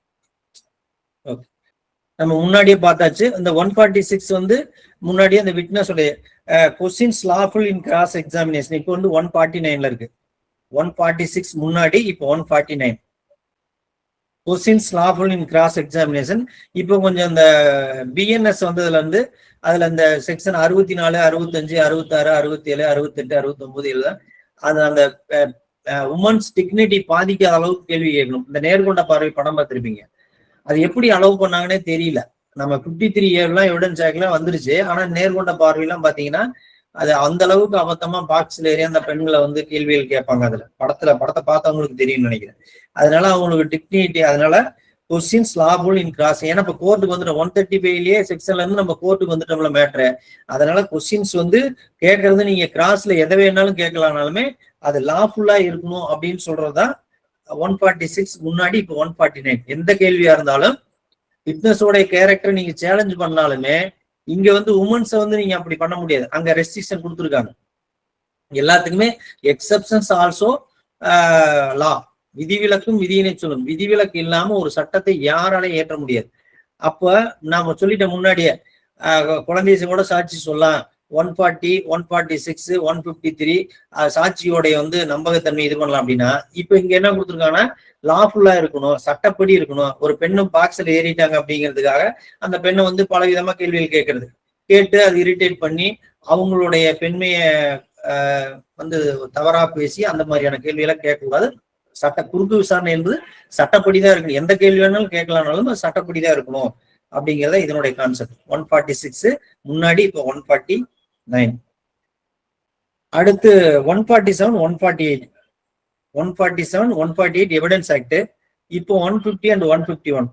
150, 151. இப்ப அந்த கட்டவண்டி பிக்சர்ஸ்ல அந்த கார்ட்மேன் வந்து ஜட்ஜுன்னு வந்து கொடுத்துருப்போம், 165 கொடுத்துருப்போம். அவர் கையில ஒரு 2 விப்பு வச்சிருப்பார். அதுல அந்த செக்ஷன் நான் போட்டிருப்பேன், 147, 148 போட்டிருப்பேன் நான். கையில அந்த விப்பு சாட்டையில வச்சிருப்பாங்க, அதுல வந்து கம்பல் பண்ற மாதிரி. அப்போ அந்த ப்ரொவிஷன்லயே கொடுத்துருப்பாங்க 165 எவிடன்ஸ் ஆக்ட்லயே 121 இருந்து 131 வரைக்கும் கேட்கவே கூடாது. ஆனா இந்த 147, 148 கம்பல் பண்ணலாம் அப்படின்னு. இப்போ ஃபார் எக்ஸாம்பிள் ஒரு பார்ட்டி வர்றாங்க, பாக்ஸுக்கு ஏறுறாங்க, உங்களுடைய கணவர் பேர் என்னன்னு கேட்கறாங்க. கணவர் பேரு ராமசாமின்னு அவங்க தெரியும், இருந்தாலும் இன்னும் சொன்னதில்லை அப்படிங்கிற பட்சத்துல அப்போ நம்ம வந்து இல்லம்மா அதை சொல்லுங்க, கம்பல் பண்ணி சொல்லுங்க. அந்த மாதிரி சின்ன சின்ன விஷயங்கள் ஒரு சில நேரத்துல நீதிமன்றத்துக்கு கம்பல் பண்ணுவதற்கு அதிகாரம் உண்டு. எல்லா கேள்வியும் கேட்பதற்கு அதிகாரம் உண்டு. ஒரு சில நேரத்துல கம்பல் பண்றதுக்கும் அதிகாரம் உண்டு. 147, 148. ஆனா கேட்கவே கூடாத கேள்விகள் தான் 121 இருந்து 131 வரைக்கும். அடுத்து 149 to 151. இது ஒரு பல்கா பார்த்துவோம். குரூப்பா பாத்தீங்கன்னா உங்களுக்கு ஈஸியா இருக்கும். 149 to 152 வரைக்கும் இருக்கிறது. 149 to 159 எவிடன்ஸ் ஆக்ட்ல. 149 to எவிடன்ஸ் ஆக்ட்ல நமக்கு மனப்பாடமாவே இருக்கு. இந்த செக்ஷன்ஸ் வரையில நமக்கு வந்து பார்த்து சொல்ற மாதிரி இருக்கும். அதனால 149 to 151. இப்ப 149 அப்படியே ஒரு இப்ப நாலு செக்ஷன் இருக்கு. இதுக்கு ஒவ்வொன்றுக்கும் சின்ன சின்னது வச்சுக்கலாம். இப்ப அன்ரீசனபிள் கிரவுண்ட்ல, வித்தவுட் ரீசனபிள் கிரவுண்ட்ல கேள்விகள் கேட்கக்கூடாது. 149. இப்ப வந்து 152. இப்ப பாக்ஸ்ல ஏறிட்டாங்க அப்படிங்கிறதுக்காக, அவங்கள வந்து வித்தவுட் ரீசனபிள் கிரவுண்ட்ல not to be asked without reasonable grounds. 149ல ஒரு விட்னஸ் பாக்ஸ்ல ஏறிட்டாங்கிறதுக்காக காரணமின்றி கேள்விகளை கேட்கக்கூடாது அப்படிங்கறது இந்த புரிதல் வச்சுங்க. 149ல. சரி, 150ல எவிடன்ஸ் ஆக்ட்ல சரி அப்படி கேட்டா என்ன பண்ணலாம் அப்படின்னா, கன்சர்ன் ஹைகோர்ட்டுக்கோ பார் கவுன்சிலுக்கோ அவங்க வந்து letter sent to the concern bar council, இல்லைன்னா அத்தாரிட்டின்னு போட்டிருக்காங்க. பார் கவுன்சில் போட்டுல high court, concern high court or other அத்தாரிட்டிக்கு லெட்டர் எழுதலாம். இது இந்த மாதிரி இமேஜின் பண்ணுங்க. ஒரு அட்வொகேட் இருக்காரு, நம்ம ஒரு சைடுக்கு இருக்கிறோம், அவர் வந்து தேவையில்லாம கேள்வி கேட்டுக்கிட்டே இருக்காரு அப்படின்னா, அப்ப வந்து தேவையில்லாம கேள்விகள் கேட்கக்கூடாது. Question not to be asked without reason பொதுவா சொல்லிட்டாங்க. அதுல அப்படி சொல்ல கேட்டுக்கிட்டே இருக்காரு அப்படின்னா கோர்ட்டுக்கு என்ன அதிகாரம் இருக்குன்னா, அவர் வந்து இல்லைங்க நான் இந்த கேள்வி கேட்கக்கூடாதுன்னு திரும்ப சொல்ற அவர் கேட்டுக்கிட்டே இருக்காருன்னு சொல்லி கன்சர்ன் ஹைகோர்ட்டுக்கோ இல்ல அத்தாரிட்டிக்கோ லெட்டர் எழுதலாம்னு சொல்லிட்டாங்க. 150ல. 151 and 152. 151ல மே ஃபோர்ஃபிட். 151 எவிடன்ஸ் ஆக்ட்ல may forfeit indecent and scandalous question. May forfeit indecent and scandalous questions. The court may forfeit any question or inquiries அப்படின்னு ஆரம்பிக்கும். Indecent and scandalous question the court may forfeit. கோர்ட்டே தடுக்கலாம். ஜட்ஜே சொல்லலாம், ஏங்க அந்த கேள்வியில எதுக்கு கேட்டுட்டு இருக்கிறீங்க, அந்த கேள்வி விடுங்க அப்படின்னு சொல்லி கேஷுவலா சொல்லலாம். மே ஃபோர்ஃபிட். மேனா உங்களுக்கு தெரியும். அடுத்து 150ல தி கோர்ட் ஷால் ஃபோர்ஃபிட். என்ன கேள்வி? intend to insult or annoy. intended to insult to annoy. The court shall forfeit.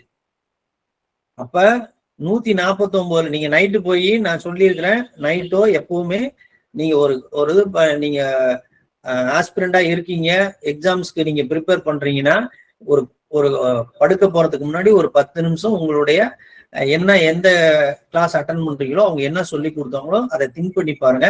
இப்ப நான் 121ல இருந்து இன்னைக்கு ஆரம்பிச்சோம், அதை அப்படியே மைண்ட்ல கொண்டு வந்து பாருங்க. 160 முடிக்கிற வரைக்கும் இருக்கிறது உங்களுக்கு ஆட்டோமேட்டிக்கா ஒரு 50 செக்ஷன் நடத்தி இருக்கோம்னா ஒரு 30 செக்ஷன் மைண்டுக்கு வந்துடும்.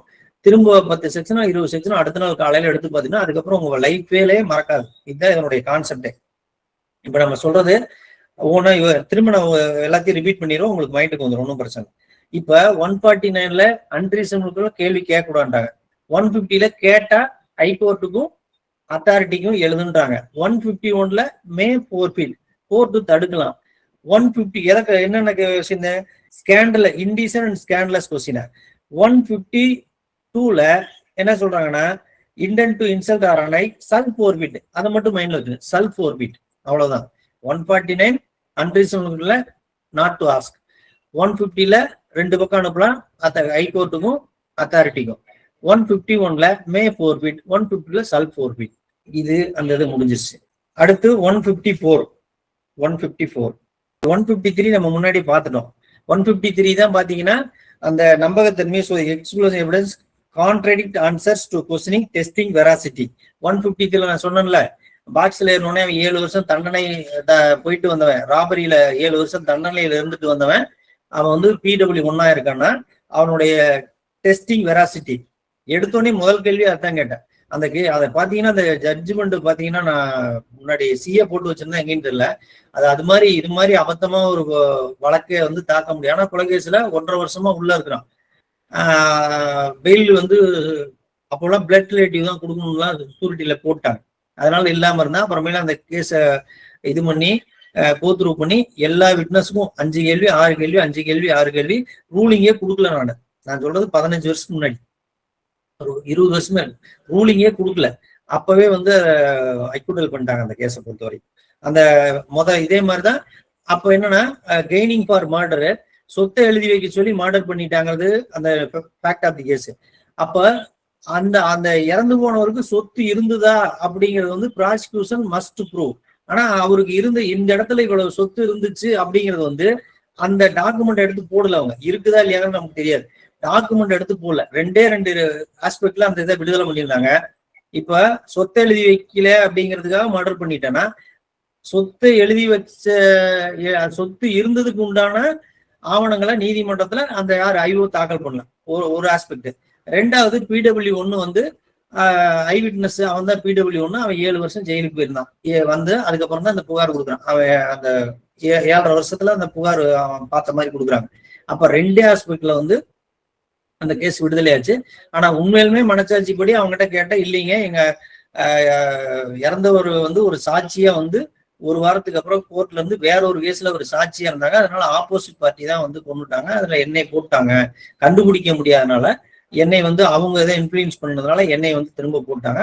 சம்மன் வந்து சொன்னாங்க, சம்மன் வந்திருக்குன்னு சொன்னாங்க. அவரு சம்மன் வந்துட்டு ஆஜராகிறதுக்கு முன்னாடி அவங்க போலீஸ் வந்து அந்த ஆஸ்பெக்ட்ல போகாம என்னை கேஸ்ல சேர்த்து விட்டாங்கன்னு சொல்லி அந்த கேஸ்ல விடுதலையாச்சு. ஓகே.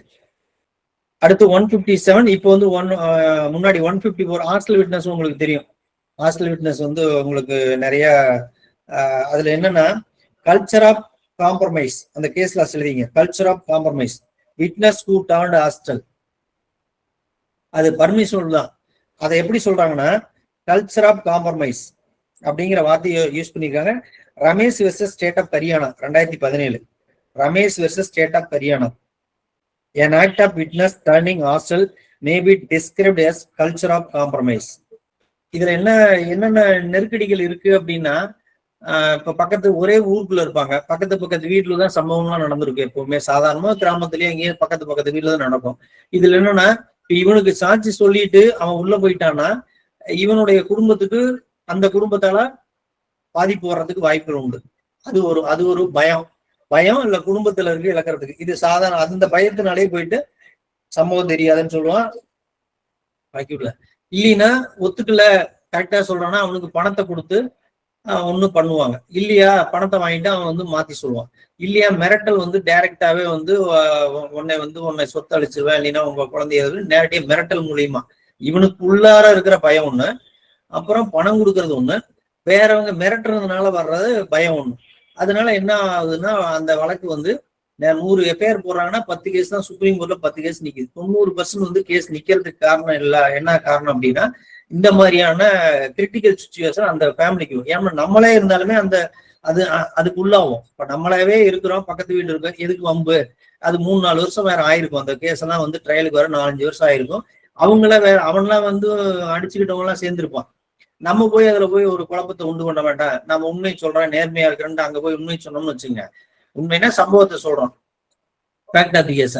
அப்போ இது வந்து இவங்க குடும்பத்துல இருக்கிற வீட்டுல இருக்கிற மனைவி அதெல்லாம் எதுக்கு போய் சொல்லிட்டு நீங்க பாட்டுக்கு போனீங்களா ஒன்றும் தெரியாண்டு வந்துருங்க, எதுக்கு நமக்கு எதுக்கு வம்பு அப்படின்ட்டு அந்த மாதிரியான நிறைய சூழ்நிலை. இந்த ஹாஸ்டல் விட்னஸ்ல வந்து பெரிய ஆர்டிகளே இருக்கு, நிறைய படிச்சுட்டதுல. அந்த மாதிரியான காரணங்கள் தான் ஹாஸ்டல் ஆகிறதுக்கு உண்டான காரணங்கள். அது வந்து தவிர்க்க முடியாது. அது மனம் சம்பந்தப்பட்டதுனால, அது உயிர் சம்பந்தப்பட்டது, எதிர்காலம் சம்பந்தப்பட்டது. அதனால வந்து அவங்களாம் வந்து அதை நிறைய பேர் ஹாஸ்டல் ஆயிரும். ஒரு சிலர் மட்டும் அக்யூரேட்டா வந்து சொல்லுவாங்க. அதனாலதான் இந்த ஹாஸ்டல் ஆகிறது வந்து 100 எஃப்ஐஆர் போட்டா 10 பேருக்கு மட்டும் கன்விஷன் கிடைக்குது. அதனால எஃப்ஐஆர் யாரும் காவல் நிலையத்துக்கு போய் பொய்யா புகார் கொடுக்கணும் இல்லை, மேக்சிமம் நடக்கும். ஆனா இந்த மாதிரியான சூழ்நிலையும் அதுல இருக்கு. ஓகே, நம்ம இப்போதைக்கு இதை பார்த்தோம். அதனால ஹாஸ்டல் விட்னஸ் அந்த 154. இன்னொன்னு எழுதிங்க, evidentiary value of evidence of hostile witness. அதுக்கு எழுதிங்க ஒரு case, Govindaraj versus state 2012. Evidence of hostile witness ought to be admitted. Evidence of hostile witness ought to be admitted, but careful scrutiny and to the extent found dependable and duly corroborated by other reliable evidence. Duly corroborated by other reliable evidence available on record. இப்ப PW1 hostel ஆயிட்டார், நல்லா புரிஞ்சுங்க. PW1 hostel ஆயிட்டார், PW2 கரெக்டா சொல்றாரு, இல்ல PW3 கரெக்டா சொல்றாங்க. இப்ப தண்டனை கொடுக்கலாம்னா கொடுக்கலாம். PW1 தான் ஹாஸ்டல் ஆயிட்டார். அவளுஞ்சு எல்லா விட்னஸும் அதுக்கு தான் 3-4 பேர் நம்ம சேர்க்கறதுக்கு காரணமே என்னன்னா, PW1 ஹாஸ்டல் ஆயிட்டாருமே PW2, 3 எல்லாம் வந்து சொல்றாங்க அப்படின்னா தண்டனை கொடுக்கலாங்கிறத இதனுடைய கான்செப்ட். கோவிந்தராஜ் வெர்சஸ் ஸ்டேட் அப்படி இல்ல, evidence of hostile witness ought to be admitted, but on careful scrutiny and after duly corroborated by other reliable evidence available on record. அப்ப மற்ற சாட்சியங்கள் இருந்ததுன்னா, ரிலையபிளா இருந்துச்சுன்னா தண்டனை கொடுக்கலாம். ஒருத்தர் ஹாஸ்டல் ஆயிட்டாரு அப்படிங்கிறதுனால விடுதலை பண்ணுங்கிற அவசியம் கிடையாதுன்னா இதனுடைய கான்செப்ட். அது வந்து கோவிந்தராஜ் வெர்சஸ் ஸ்டேட் 2012. அடுத்து நம்ம 155 பார்த்துட்டோம், இம்பீச்சிங் கிரெடிட் ஆஃப் விட்னஸ். 155 நம்ம முன்னாடி 140, 146, 153, 155 இது எல்லாமே பாத்தீங்கன்னா விட்னஸோடைய கேரக்டரை பத்தி, இம்பீச் பண்றதை பத்தி நம்ம சொல்லியிருப்போம். இது 4மே கரஸ்பாண்டிங் செக்ஷன். அது அடுத்து 156 எவிடன்ஸ் ஆக்ட். இப்போ வந்து 159.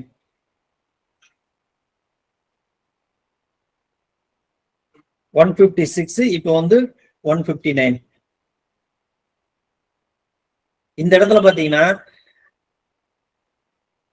corroborate evidence போட்டு டேஷ் போட்டு relevant fact admissible போட்டு, corroborate evidence டேஷ் போட்டு relevant fact admissible.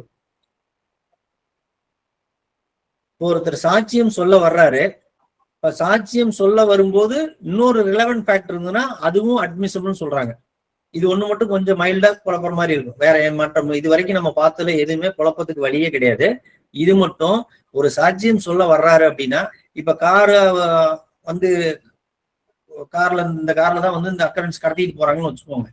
இப்ப அந்த கார் வந்து இன்னார் தான் கொடுத்தாரு அப்படின்னு சொன்னாலோ, இன்னார்கிட்ட இருந்து வாடகைக்கு எடுத்துட்டு வந்தேன், இல்ல இவர் தான் போக சொன்னாரு அப்படின்னு சொன்னான்னா அது வந்து ரிலவென்ட் ஃபேக்டா எடுத்துக்கலாம்னு சொல்றது. அப்ப ரிலவென்ட் ஃபேக்ட் அங்கதான் இருக்குது. நம்ம 55ல இருந்து 55 வரைக்கும். இந்த இடத்துலயும் ஒண்ணு சொல்றாங்க, question tending to corroborate evidence of relevant fact admissible அப்படின்னு சொல்றாங்க. அதையும் எடுத்துக்கலாம். ஒரு விசாரணையப்போ இன்னொரு புதியதா ஒரு விஷயங்கள் வரும்போது அதையும் நீதிமன்றம் ரிலவெண்டாக எடுத்துக்கொள்ளலாம் அப்படிங்கிறது அதனுடைய கான்செப்ட். இது ஒண்ணு மட்டும் கொஞ்சம் கன்ஃபியூஷன், மற்ற எந்த ப்ரொவிஷனும் இந்த ஏரியாக்குள்ள அப்படி இல்லை.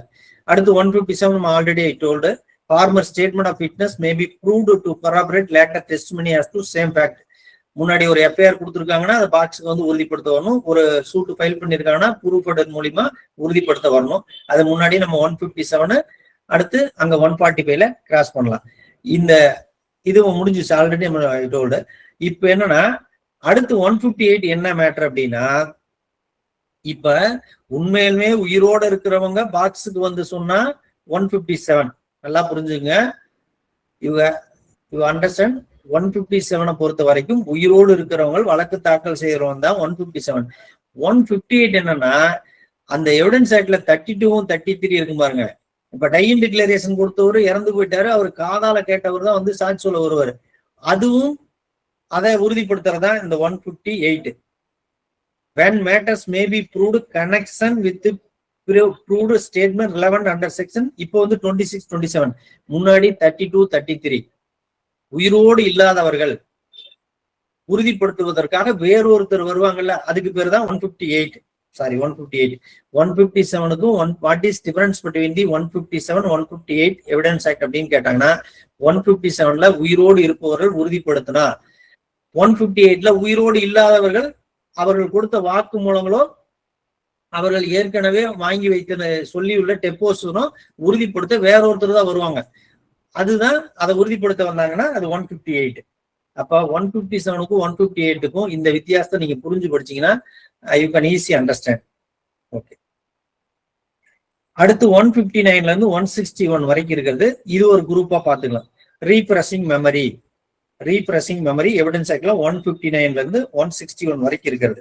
இப்போ வந்து 162ல இருந்து 164 வரைக்கும். இப்ப 162ல இருந்து 164 வரைக்கும் இருக்குது. இது ஒரு குரூப்பாவே பாத்திரலாம். ரீப்ரெசிங் மெமரி. இப்ப என்ன, whenever a witness may be repress his memory by reference any document he may with the permission of the court. இது வந்து என்னன்னா நீதிமன்ற அனுமதியோட இப்போ போலீஸ்லாம் வருவாங்க, ஐஓ வருவாரு, அவர் அந்த இதெல்லாம் பிரட்டி பார்த்து தான் பக்கத்தெல்லாம் பார்த்து அந்த தேதி இதெல்லாம் சொல்லுவார். ஏன்னா அவர் ஒரு வருஷத்துக்கு 1000 பேர் போடுவாங்க. அப்ப 1000 பேர்ல எல்லாமே மனப்பாடமா இருக்காது. அதனால அவங்க பார்த்து சொல்றதுக்கு ரீப்ரெஸ் பண்ணிக்கிறதுக்கு நீதிமன்றம் அனுமதிக்கிற இடத்துல அனுமதிக்கும். அப்புறம் நம்மளும் ஆவணங்களை காமிச்சு இந்த கையெழுத்து உங்களுதா பாருங்க, நீங்க இந்த ஆவணத்தில் நீங்க உங்களுடைய கையெழுத்தானலாம் நம்ம குறுக்கு விஷயம் எல்லாம் கேட்போம், ஆவணங்களை காமிச்சு கேட்போம். அதனால ரீப்ரெஸ் மெமரிக்கு உண்டான வாசகங்கள் இந்த இடத்துல கொடுத்துருக்காங்க. அது டாக்குமெண்டா இருக்கட்டும், அட்வர்ஸ் பார்ட்டியும் வந்து அதுல கேட்கறதுக்கு அந்த உரிமையெல்லாம் கொடுத்துருக்காங்க. ரீப்ரெஸ் மெமரி வந்து அட்வர்ஸ் பார்ட்டிகிட்டையும் நம்ம கேட்கலாம். ஓகே, அது வந்து ரீப்ரெசிங் மெமரி 159ல இருந்து 161 வரைக்கும். அது நீங்க படிச்சீங்கன்னா ஈஸியா தான் இருக்கும். அதுல வேற ஒன்றும் கான்ட்ரடிக்ஷன் இருக்கிற மாதிரி தெரியல. அடுத்து முக்கியமானது எவிடன்ஸ் ஆக்ட்ல நிறைய பேருக்கு இது தெரியாது. முன்னாடி வந்து இருக்கிறது வந்து 162ல இருந்து 164 வரைக்கும். முன்னாடி 162, இப்ப 165. ப்ரொடக்ஷன் ஆஃப் டாக்குமெண்ட்ஸ் இப்போ 165 167 167 இப்ப இருக்கிறது. முன்னாடி 162 163 164 நம்ம எவிடன்ஸ் ஆக்ட்லயே வரும். 162 163 164. இதை எப்படி நீங்க புரிதல், மூணையுமே ஒரே மாதிரி சொல்லிடுற பாருங்க, ஈஸியா வந்து. இப்ப கோர்ட் ஒரு டாக்குமெண்ட்டை கொண்டாந்து ப்ரொடியூஸ் பண்ண சொன்னுச்சுன்னா அது 165. எய்தர் பார்ட்டி இல்ல விட்னஸ். ஒரு விட்னஸ் அது பாக்ஸுக்கு வந்துட்டாவே அவங்க PW 1 2ன்னு வந்துடும். அப்ப ஃபர்ஸ்ட் கோர்ட் வந்து ஒரு டாக்குமெண்ட்டை ப்ரொடியூஸ் பண்ண சொல்லுது. ஒரு விட்னஸ அவர்கிட்ட இருக்குது, அந்த டாக்குமெண்ட் இருக்குன்னு வச்சுக்கோங்க. அப்ப கோர்ட் வந்து ப்ரொடக்ஷன் ஆஃப் டாக்குமெண்ட் கோர்ட் சொல்லுச்சுன்னா 162 எவிடன்ஸ் ஆக்ட். அடுத்து 163ல either party on notice. Either party when a party either பார்ட்டின்னு வச்சுக்கோங்களேன், இல்ல other party either party on notice. இப்போ ஏதாவது ஒரு தரப்பினர் வந்து இந்த ஆவணங்களை கொண்டாந்து ஒப்படைன்னு சொல்றது எய்தர் பார்ட்டி. இப்ப நான் பிளைண்டிப் அப்படின்னா பிரதிவாதி கொண்டாந்து அந்த டாக்குமெண்ட் ஒப்படைன்னு சொல்றது, இல்ல பிரதிவாதிய நான் இருக்குன்னா வாதி கொண்டாந்து அந்த டாக்குமெண்ட் ஒப்படைக்குன்னு சொல்றது. நீதிமன்றமே ஒப்படைக்க சொன்னா 162 எவிடன்ஸ் ஆக்ட்ல எய்தர் பார்ட்டி யாராச்சும் ஒரு தரப்பினர் வந்து ஒரு டாக்குமெண்ட்டை கொண்டாந்து ஒப்படைங்க, அவர் கைவசம் இருக்குது அந்த டாக்குமெண்ட் அப்படின்னு சொன்னா 163. 164 என்ன சொல்லுதுன்னா, இந்த மேல சொன்ன நீதிமன்றம் ஒப்படைக்க சொல்லி கீழே சொன்ன எய்தர் பார்ட்டி ஒப்படைக்க சொல்லி ரெஃப்யூஸ் டு ப்ரொடியூஸ் டாக்குமெண்ட் ஒப்படைக்கல, அந்த அடுத்த வாய்தாவுக்கு ஒப்படைக்கல, அடுத்த ஸ்டேஜுக்கு போயிருச்சு. அதுக்கு பின்னாடி என்ன சொல்றாங்கன்னா, without the consent of the other party or order of the court cannot uses evidence. அதுக்கப்புறம் அந்த ஆவணத்தை கொண்டாந்து நீங்க ஒப்படைச்சாலுமே திரும்ப மனு போட்டு அதர் சைடுக்கு ஆப்பர்ச்சுனிட்டி கொடுத்து without permission of the court and opposite party, நீதிமன்றம் அனுமதி இல்லாமல் அந்த ஆவணத்தை ஒப்படைக்க முடியாது அப்படிங்கிறது அதனுடைய கான்செப்ட். அப்ப 162, 63, 64 எவிடன்ஸ் ஆக்ட்ல 162 நீதிமன்றமே ஒரு ஆவணத்தை ஒரு சாட்சியிடம் ஒப்படைக்க சொல்லுது. அப்போ ஒப்படைக்கல. அடுத்த செக்ஷன்ல எய்தர் பார்ட்டி, யாராவது ஒரு தரப்பினர் வந்து அந்த டாக்குமெண்ட்டை கொண்டாந்து ஒப்படைக்குன்னு சொல்லி நீதிமன்றத்தை சொல்றாங்க, அவரும் ஒப்படைக்கல. தென் அந்த டாக்குமெண்ட் ஒப்படைக்க இப்போ கிடைச்சிருச்சு, ஒப்படைக்க விருப்பப்பட்டால் cannot uses evidence without permission of the other party and court. நீதிமன்றத்துடைய அனுமதி இல்லாமலோ அதர் சைடுக்கு தெரியாமலோ அந்த ஆவணத்தை சாட்சியமாக பயன்படுத்த முடியாது அப்படிங்கிறதா. Using as evidence of document production of which was refused on notice. அது வந்து 164 இது முடிச்சிட்டாங்க. அதனால இந்த 3 இதுவுமே பாத்தீங்கன்னா சிவில் கேஸுக்கு ரொம்ப இம்பார்ட்டண்டா இருக்கும் அது. ஓகே, அடுத்து 168, முன்னாடி 165 put to ask any question. எனிங்கிறதே பாத்தீங்கன்னா 18 இடத்துல வரும். Put to ask any question any time both parties both council. இப்ப நீதிமன்றம் ஏதாவது சின்னூண்டு சந்தேகமா இருந்தாலும் கேட்டு தெரியும். ஏன்னா there is no அப்பீல்னா அது சுப்ரீம் கோர்ட் ஜட்ஜ்மெண்ட்டுக்கு ஈக்குவல். ஒரு முனிசிபல் கோர்ட்டா இருக்கட்டும், ஒரு மேஜிஸ்ட்ரேட் கோர்ட்டா இருக்கட்டும், அப்பீலே போகல அப்படின்னா அது ஈக்குவல் டு சுப்ரீம் கோர்ட் ஜட்ஜ்மெண்ட்டுக்கு சமம். அப்ப அதுல கிளாரிட்டியா அதுல என்ன சார்ஜ் பிரேம் பண்ணிருக்காங்க, என்ன இஷ்யூஸ் பிரேம் பண்ணிருக்காங்களோ அதுக்கு உண்டான ஆன்சரை கொடுத்துறாங்க. அப்ப அதுல ஏதாவது சின்னூண்டு சந்தேகம் இருக்கணும்னே மனசுக்குள்ள வச்சுக்கிட்டு எல்லாம் நீதிமன்றம் வந்து இயங்கவே முடியாது. அது யார வேணாலும், பார்ட்டியா இருக்கட்டும் இல்ல அக்யூஸ்டியா கூட எப்ப வேணாலும் 313 மட்டும் தான் கொஸ்டின் கேட்கணும் இல்ல, எப்ப வேணாலும் இன்டராக்ட் பண்ணி கேட்கலாம். அவரை கேட்டு சொல்லணும்னு சொல்லலாம், அக்யூஸ்ட் கவுன்சில கேட்டு சொல்லணும்னு சொல்லலாம். அதனால போத் கவுன்சில கேட்கலாம், போத் பார்ட்டிஸ் கேட்கலாம். எல்லா அதிகாரமும் 165 பொறுத்த வரைக்கும் நீதிமன்றத்துக்கு உண்டு. நீதிமன்றம் சந்தேகத்தோட ஒரு வழக்கை வந்து இந்த கேள்வி கேட்காம விட்டுட்டோமே அப்படின்னு எது வேணாலும் கேட்கறதுக்கு அவங்களுக்கு முழு அதிகாரம் உண்டு. ஆனா 121 இருந்து 131 வரைக்கும் கேட்கவே கூடாதுன்னு அங்கேயும் ஒரு ரெஸ்ட்ரிக்ஷன் கொடுத்துருக்காங்க. சம்டைம்ஸ் கோர்ட் மே கம்பல் தான் இந்த 147, 148 பார்க்கும். அதனால ஜட்ஜஸ் காட் பவர் அப்படிங்கிறது வந்து 165, இப்போ வந்து 168. Okay fine. அடுத்து 169, முன்னாடி வந்து 167. முன்னாடி எவிடன்ஸ் ஆக்டோட கடைசி செக்ஷனா இருந்துச்சு, இப்போ வந்து 169 வந்து இப்போ கொடுத்துருக்காங்க. அதுல பாத்தீங்கன்னா no new trial for improper admission or rejection of evidence. No new trial for improper admission or rejection of evidence. இப்ப நீதிமன்றத்தை வந்து ஒரு PW5 வரைக்கும் வந்துட்டாங்க. ஒரு ஏபிபி என்ன பண்றாரு, இல்லைங்க 3 பேரே கரெக்டா சொல்லிட்டாங்க, திரும்ப வந்து அது என்ன சொல்லி எதுவும் கான்ட்ராக்ட் ஆயிரும் வேண்டாம்னு சொல்லி டிஸ்பென்ஸ் பண்ணிட்டார். 2 பேரை PW4, 5 டிஸ்பென்ஸ் பண்ணிட்டாரு. இதனால நீதிமன்றத்துடைய தீர்ப்பு வந்து குறை சொல்ல முடியுமா? முடியாது அப்படிதான். No new trial for improper admission and rejection of evidence. ஒரு எவிடன்ஸ் இது பண்ணிட்டாங்க. அப்போ இத ஒரு சில விஷயங்களை ஏத்துக்கிட்டாங்க அப்படின்னாலுமே, ஒரு சில டாக்குமெண்ட்டை மார்க் பண்ணதை ஏத்துக்கிட்டாங்க அப்படின்னு வச்சுக்கோங்களேன். அப்ப இதனால நீதிமன்றத்தை குறை சொல்ல முடியாது, குறை சொல்லக்கூடாது அப்படின்னு சொல்லி கடைசி செக்ஷன்ல முன்னாடி இதுல கொண்டாந்து வச்சுட்டாங்க. இதுல என்னன்னா இம்ப்ளைடா என்ன இருக்குன்னா டினோவோ ட்ரையல்னு ஒண்ணு இம்ப்ளைடா இந்த ப்ரொவிஷனுக்குள்ளதான் இருக்குது. அது வந்து பெஸ்ட் பேக்கரி கேஸ் தான் வந்து நமக்கு நல்ல கேஸ். அது Best Bakery case. Best Bakery case வந்து போத்ரா ரயில் ஏரி சம்பவம் குஜராத்தில் நடந்துச்சு. அதுல 14 பேர் இறந்தாங்க. அந்த அப்போ வந்து விசாரணை நடக்குது. விசாரணையில டேர்ன்டு ஹாஸ்டல், அந்த பாதிக்கப்பட்ட இறந்தவருடைய மகள் வந்து டேர்ன்டு ஐ விட்னஸ் வந்து ஹாஸ்டல் ஆயிடுறாங்க. எல்லாருமே அக்யூட்ல ஆயிடுறாங்க. அதுக்கப்புறம் பேட்டி கொடுக்குறாங்க அந்த பொண்ணு, சேக் அப்படிங்கிற பொண்ணு வந்து இது கொடுக்குறாங்க. அப்போ பெஸ்ட் பேக்கரி கேஸ்ல அப்போ திரும்ப நியூ ட்ரையல் வந்து மும்பையில வந்து ஸ்பெஷல் கோர்ட்ல நடத்த சொல்லி கண்டக்ட் பண்ண சொல்றாங்க. அப்போ அப்பீல் தானே போகணும், ஒரு கோர்ட்ல விடுதலை ஆயிட்டு அப்பீல் தான் போகணும். நியூ ட்ரையல் எடுக்க சொல்றாங்க. மும்பையில எடுக்கையில கன்மேன் எல்லாம் அவங்களுக்கு பாதுகாப்பு கொடுக்குறாங்க. அவங்க கரெக்டா எவிடன்ஸ் சொல்றாங்க.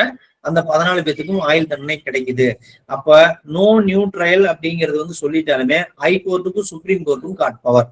அந்த அதிகாரத்தை பயன்படுத்தி அவங்க வந்து புதிய விசாரணை, புத்தூர் விசாரணையை ஸ்டார்ட் பண்ணி நடத்தலாம் அப்படிங்கிறத இதனுடைய. அப்ப சின்ன சின்ன விஷயங்கள் இடர்பாடுகள் இருந்தாலுமே அது நோ நியூ ட்ரையல் கொண்டு வர முடியாது. ஆனாலுமே புத்தூர் விசாரணை வந்து உயர் நீதிமன்றமும் உச்ச நீதிமன்றமும் உத்தரவிட்டுச்சுன்னா அதை நியூ ட்ரையல் எடுக்கலாம் அப்படிங்கிறத இதனுடைய கான்செப்ட். அது பெஸ்ட் பேக்கரி கேஸ் வந்து சகீரா சேக் அப்படிங்கிறத அந்த கேஸோடைய இது, சகீரா சேக் வெர்சஸ் ஸ்டேட். அப்ப இந்த பெஸ்ட் பேக்கரி கேஸ் வந்து பெஸ்ட் கேஸ் அதுல. ஓகே, அதனால 170 வந்து ரிபீல் அண்ட் சேவிங்ஸ் இப்ப இருக்கிறதுல. அதனால இப்ப நம்ம பார்த்ததை ஒரு ஒன் டைம் திரும்ப ஒருக்க ரிப்பீட் பண்றேன் நானு, பாத்துக்கோங்க. 121ல 115 பார்த்தோம், எஸ்டோபிள் பார்த்தோம். 115 வந்து ஒரு ஸ்டேட்மெண்ட்டை கொடுக்குறாங்க, ஒரு ஆக்ட் ஆர் ஒமிஷன், ஒரு டெக்ளரேஷன். அதுல இருந்து பாத்தீங்க அப்படின்னா அதை வந்து டெனைடு, அதை வந்து மறுத்துட்டா அது வந்து எஸ்டோபிள் வந்துடும். Estoppel by document, estoppel by judgment, estoppel by act 115ல. அதனுடைய எக்ஸ்ட்ரா வெர்ஷன் தான் 116 லீசி டெனன்ட்.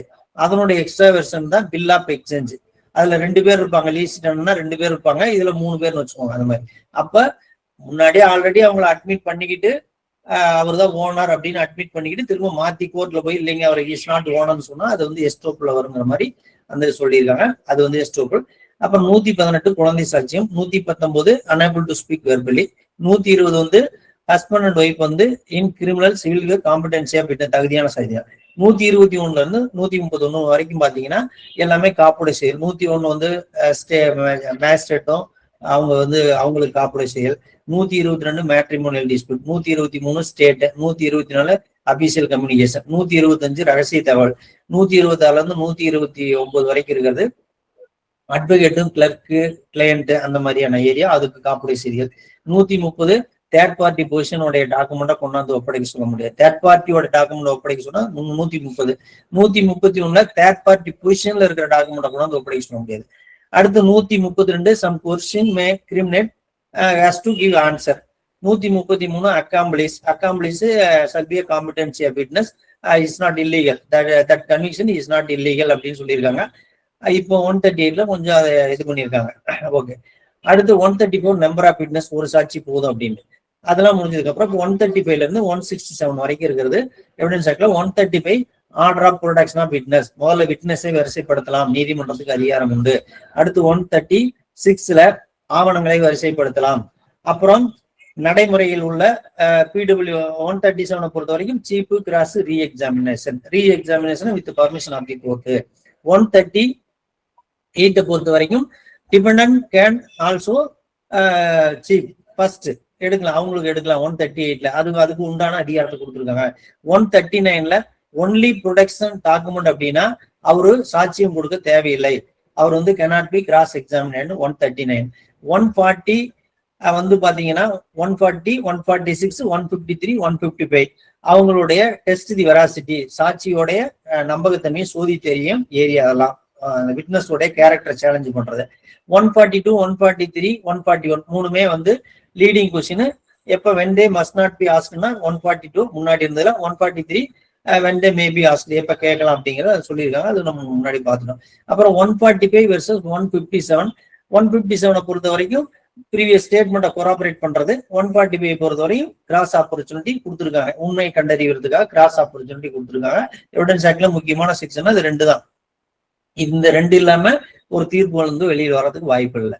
அடுத்து 146ல வந்து பாத்தீங்கன்னா அது லாஃபுல் கிராஸ் எக்ஸாமினேஷன் அந்த கொடுத்துருக்கோம். 147 148 வந்து கோர்ட் மே கம்பல் அப்படின்னு அந்த இதுல கொடுத்துருக்காங்க, எந்தெந்த நேரத்துல கம்பல் பண்ணலாம். 149ல இருந்து 152 வரைக்கும் இருக்கிறது பாத்தீங்கன்னா 149 அன்ரீசனபிள் கேள்விகள் கேட்காத. 150Pல வந்து அப்படி கேட்டா நீதிமன்றத்துக்கு என்ன அதிகாரம், பார் கவுன்சிலுக்கு அத்தாரிட்டின்னு போட்டிருக்காங்க, பார் கவுன்சிலும் அத்தாரிட்டிக்கும் கன்சர்ன் ஹைகோர்ட்டுக்கும் லெட்டர் எழுது. 151ல மே 4 152ல சல் 4 அப்படின்னு. 154 வந்து ஹாஸ்டல் விட்னஸ், அது வந்து நம்ம பார்த்துட்டோம். அடுத்து பாத்தீங்கன்னா 157 158 இருக்குது. 157 வந்து உறுதிப்படுத்துறதுக்கு உயிரோடு இருப்பவர்கள் உறுதிப்படுத்தினா 157, உயிரோடு இல்லாதவர்கள் முன்னாடி கொடுத்த வாக்கு மூலங்களை உறுதிப்படுத்த வந்தா 158. 159ல இருந்து 159ல இருந்து 161 வரைக்கும் ரீப்ரெசிங் மெமரி. 162ல இருந்து 164 வரைக்கும் இருக்கிறது பாத்தீங்கன்னா நீதிமன்றமே ஒரு ஆவணத்தை விட்னஸ்ட ப்ரொடியூஸ் பண்ண சொன்னா 162. 163 எய்தர் பார்ட்டி ஒரு ஆவணத்தை ப்ரொடியூஸ் பண்ண சொன்னா. 164 பொறுத்த வரைக்கும் 2 நீதிமன்ற சொல்லியும் எய்தர் பார்ட்டி சொல்லியும் ஒரு ஒப்படைக்கப்படாத அந்த ஆவணத்தை without permission of the court and other side cannot use as evidence, அதுக்கப்புறம் பயன்படுத்த முடியாது அப்படின்னு சொல்லியிருக்காங்க. அடுத்து 165 வந்து கோர்ட்டுக்கு உள்ளார்ந்த அதிகாரம் என்னென்ன அதிகாரம் இருக்குதுன்னு எல்லாத்தையும் கொடுத்துருக்காங்க. அதுல கட்டைல் பண்ணது 121ல இருந்து 131 வரைக்கும் அதுல கட்டைல் பண்ணியிருக்காங்க. அடுத்து 167 வந்து முன்னாடி இல்ல, 167 பொறுத்த வரைக்கும் இப்போ 170 இருக்கு, 169 இருக்கு. அது வந்து டினோவா ட்ரையல், புதிய விசாரணை அப்படிங்கறது அது கொடுத்துருக்காங்க. Okay fine. எவிடன்ஸ் ஆக்ட வந்து நீங்க 100% தெரிஞ்சுக்கணும் அப்படிங்கிறதுக்கு தான் நம்ம பொறுமையா அதை நடத்துறோம். அடுத்து இன்னொரு வாய்ப்பு கிடைக்கும் போது ஆஃப்டர் பொங்கலுக்கு அப்புறம், ஏன்னா பொங்கல் அந்த இது வந்துருச்சுன்னு நினைக்கிறேன், பொங்கலுக்கு அப்புறம் 100 கிளாஸ் எடுக்கல இந்த 3 ஆக்ட்லயும் என்னென்ன இம்பார்ட்டண்டா என்னென்ன சேஞ்சஸ் பண்ணியிருக்கிறாங்க, ஆர்கனைஸ்டு கிரைம் எல்லாம் கொடுத்துருக்காங்க ஐபிசில 111, 112, 113. அப்புறம் பாத்தீங்கன்னா சோசியல் சர்வீஸ் அந்த மாதிரியான கொடுத்துருக்காங்க. ப்ரொடக்ஷன் ஸ்கீம் கொடுத்துருக்காங்க, விட்னஸ் ப்ரொடக்ஷன் ஸ்கீம் 398ல கொடுத்துருக்காங்க. அப்போ எலக்ட்ரானிக் 530 வந்து சிஆர்பிசியில, இந்த பிஎன்எஸ்ல 530 ஒரு இம்பார்ட்டன்டான ரோல் பண்ணும். ஏன்னா வந்து இப்போ எவிடன்ஸ் எல்லாம் பாத்தீங்கன்னா வீடியோ கால்லயே வந்து எவிடன்ஸ் எல்லாம் எடுக்கலாம்னு சொல்லி, எலக்ட்ரானிக் மோட்லயே எல்லாம் நிறைய பண்ணிக்கலாம்னு சொல்லி கொஞ்சம் இம்பார்ட்டன்ஸ் கொடுத்துருக்காங்க 530 இப்போ பிஎன்எஸ்எஸ்ல.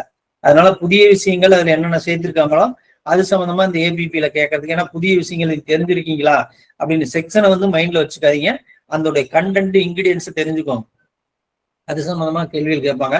நான் வந்து இது பிஎன்எஸ்ல வந்து இது நம்ம வடிவேல் வந்து என்ன சொல்லுவாருன்னா, இந்த பேங்க்ல வெள்ளையடிக்க போனதுக்கு கொள்ளையடிக்க போன அப்படின்லாம் இருக்கும்ல, அது மாதிரிதான் இந்த 173ல அப்படி தப்பா எழுதி வச்சிருக்காங்க. நான் முன்னாடி இருந்தே நிறைய கிளாஸ்ல எழுதியிருக்கேன் நான். அப்புறமேல் பார்த்தா இப்பதான் ஜஸ்டிஸ் புகழேந்தி வந்து சொல்லியிருக்காரு, பிரிலிமினரி என்கொயரி நீங்க வந்து கண்டக்ட் பண்ணணும்னா ஆர்கிட்ட கம்ப்ளைண்ட் மட்டும் பிரிலிமினரி என்கொயரி கண்டக்ட் பண்ணிட்டு after filing FIR shall be register case then notice issued the அக்யூஸ்னு போட்டிருக்காங்க. இப்பதான் போட்டிருக்காங்க, நான் அதை முன்னாடியே சொல்லியிருக்கேன் எத்தனை தரம் நோட்டீஸ் அனுப்புறது. அது இல்லாம சம்மன் காப்பீஸோட நீங்க சம்மனை ஒரு கால் அனுப்புற மாதிரி இருந்தா அதனுடைய காப்பீஸ் வச்சு அனுப்புங்க. அப்புறம் ஒரு கால் நீங்க க்ளோஸ் ரிப்போர்ட் வந்து எஃப்ஐஆர் 14 நாளுக்குள்ள போடுங்க, இல்லைன்னா ஒரு 5 நாளுக்குள்ள க்ளோஸ் ரிப்போர்ட்டை கொடுத்துருங்க. க்ளோஸ் ரிப்போர்ட் கொடுக்கலையே நீங்க வந்து மேஜிஸ்ட்ரேட் கோர்ட்ல 156 200 போய் பரிகாரம் தேடிக்கொள்ளலாம்னு ஒண்ணு கொடுங்க. காப்பீஸ் வந்து அந்த பெட்டிஷன் காப்பியோட புகாரோடைய நம்ம எப்படி சிவில் கோர்ட்ல வந்து இப்ப பிளைண்ட் காப்பி வச்சு அனுப்புற மாதிரி அதெல்லாம் வச்சு அனுப்புங்கன்னு சொல்லி நிறைய வந்து அந்த ஒன்மேன் கமிட்டிக்கு அனுப்பினேன். 20க்கு மேல செக்ஷன் கொடுத்துருக்கேன் நான். எல்லாம் தப்பா எழுதி வச்சு எந்த காலத்துல இதெல்லாம் முடிய போறதுன்னு சொல்லி அவங்களுக்கு ஒன்மேன் கமிட்டிக்கு நான் 6 மாசத்துக்கு முன்னாடி 1 வருஷத்துக்கு முன்னாடி எழுதிட்டேன். அந்த ஒன்மேன் கமிட்டி என்ன ஆச்சுன்னே தெரியல. அதனால இதுல நிறைய தவறுகள் இருக்கு. 173 எல்லாம் பாத்தீங்கன்னா அது எல்லாம் தப்பா எழுதி வச்சிருக்கிறாங்க. சரி பரவாயில்ல, அது நம்ம ஒன்றும் பண்ண முடியும். ஏன்னா புகாரை வந்து க்ளோஸ் ரிப்போர்ட் எவ்வளவு நாளுக்குள்ள கொடுக்கணுங்கிறது தெளிவாக இல்லை. அதுல 14 நாளுக்குள்ள if proceed the case, if cognizant offence matter proceed the case இருக்கு. சல்பி ரிஜிஸ்டர் அப்படிங்கிறதே வந்து இப்ப போன மாசம் தான் புகழேந்தி சொல்லியிருக்காரு. அதனால நிறைய அந்த ரெஜிஸ்டர் ரெக்கார்ட் இன்ஃபர்மேஷனும் ரெஜிஸ்டர் கேஸும் வந்து அந்த பெரிய கேஸ் எல்லாம் கொடுத்துருக்காங்க, மர்டர் கேஸ், ரேப் இதுக்கெல்லாம் கொடுத்துருக்காங்க. ஆனா 173 பொறுத்த வரைக்கும் 3 ஆண்டுகள்ல இருந்து 7 ஆண்டுகள் ஒரு வழக்குக்கு என்ன நடைமுறை அப்படிங்கிறது வந்து கொஞ்சம் சிக்கலாவே கொடுத்துருக்காங்க. அப்ப இதை வச்சுக்கிட்டு இவங்க வந்து என்னன்னா அவங்க பேப்பர் கோர்ட் மாதிரி நடத்திக்கிட்டு அதை வச்சுட்டு கட்ட பஞ்சாயத்து பேசுறதுக்கு நிறைய வாய்ப்புகளை கொடுத்து வச்சிருக்காங்க இதுல. அதனால நம்ம அடுத்து வரையில வகுப்புல பார்ப்போம். எதுவும் டவுட் இருந்தா கேட்கலாம். ஜட்ஜ்மெண்ட்ஸ் எல்லாம் இருக்கு, கொஞ்சம் ஒரு சில ஜட்ஜ்மெண்ட் சொல்லவா சார்? ஜட்ஜ்மெண்ட் சொல்லுங்க சார், சொல்லுங்க. ஜட்ஜ்மெண்ட் இருக்கு, முன்னாடியே விட்டுட்டேன் நானு. Circumstantial evidence, golden principle, circumstantial evidence, golden principles, circumstantial evidence, golden principle, Sharad Birdhichand Sarda, state of Maharashtra 1984. Circumstantial எவிடன்ஸுக்கு கோல்டன் பிரின்சிபல் 5 கொடுத்துருக்காங்க. அதுல வந்து Sharad Birdhichand Sarda, SHARAD BIRDHICAAND, Sharad Birdhichand Sarda SARDA, Sarda versus state of Maharashtra. Golden principle circumstantial evidence கொடுத்துருக்காங்க. இன்னொன்னு வந்து ஆனந்த் சிந்தாமேன் லாகு 1960. ஆனந்த் சிந்தாமேன் லாகு, சரத் பிரிச்சந்திர சாரதா சர்க்யூம்ஸ்டன்ஷியல் எவிடன்ஸ்க்கு கோல்டன் பிரின்சிபல் கொடுத்தது அந்த வழக்கு. அடுத்து லேண்ட்மார்க் ஜட்ஜ்மெண்ட் வந்து ஆனந்த் சிந்தாமேன் லாவு இன்னொரு கேஸ். இன்னொன்னு வந்து Padala Veera Reddy versus state of Andhra Pradesh. Padala Veera Reddy 1990. 1960 Anant Chintaman Lagu 1960. Padala Veera Reddy 1990.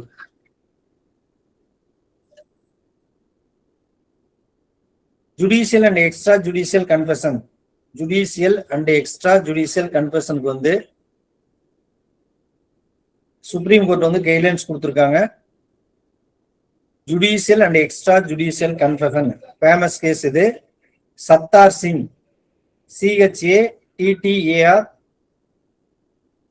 SINGH, Sattar Singh. Judicial and extra judicial confession.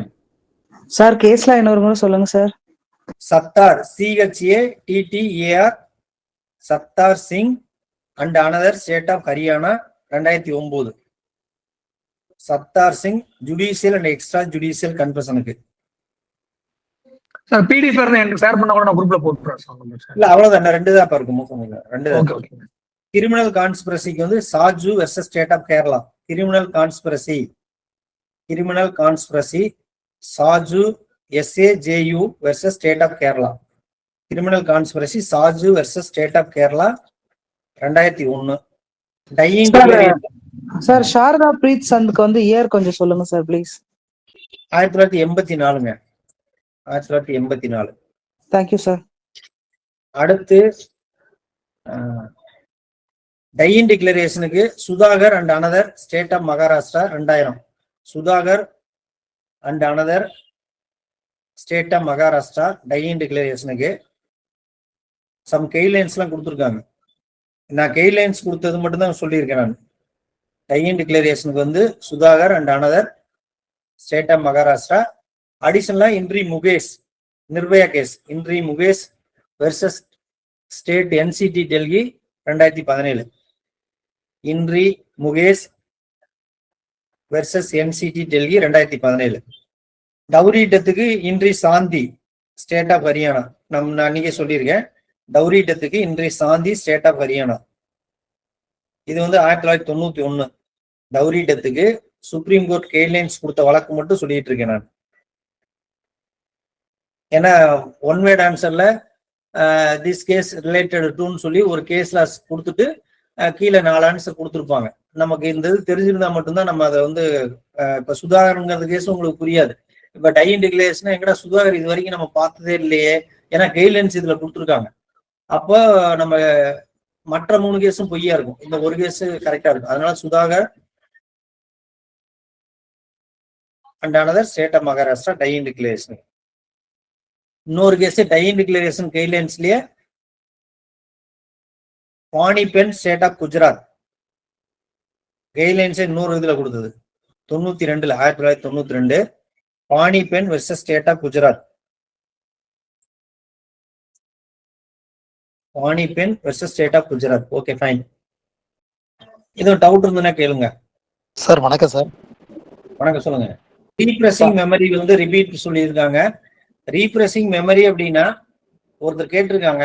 அதுல என்னன்னா 159ல இருந்து 161 வரைக்கும் ஒரு ஒரு காவல்துறை அதிகாரி வர்றாரு அப்படின்னா ஒரு வருஷத்துக்கு 1000 FIR போடுவாரு. அவரு டெபோசிஷன் வரைக்கும் 2-3 வருஷத்துக்கு அது இன்ஸ்பெக்டர் ஆகி வேற பக்கம் ப்ரொமோஷன் ஆகி வெளியூர்ல இருந்து வருவார்.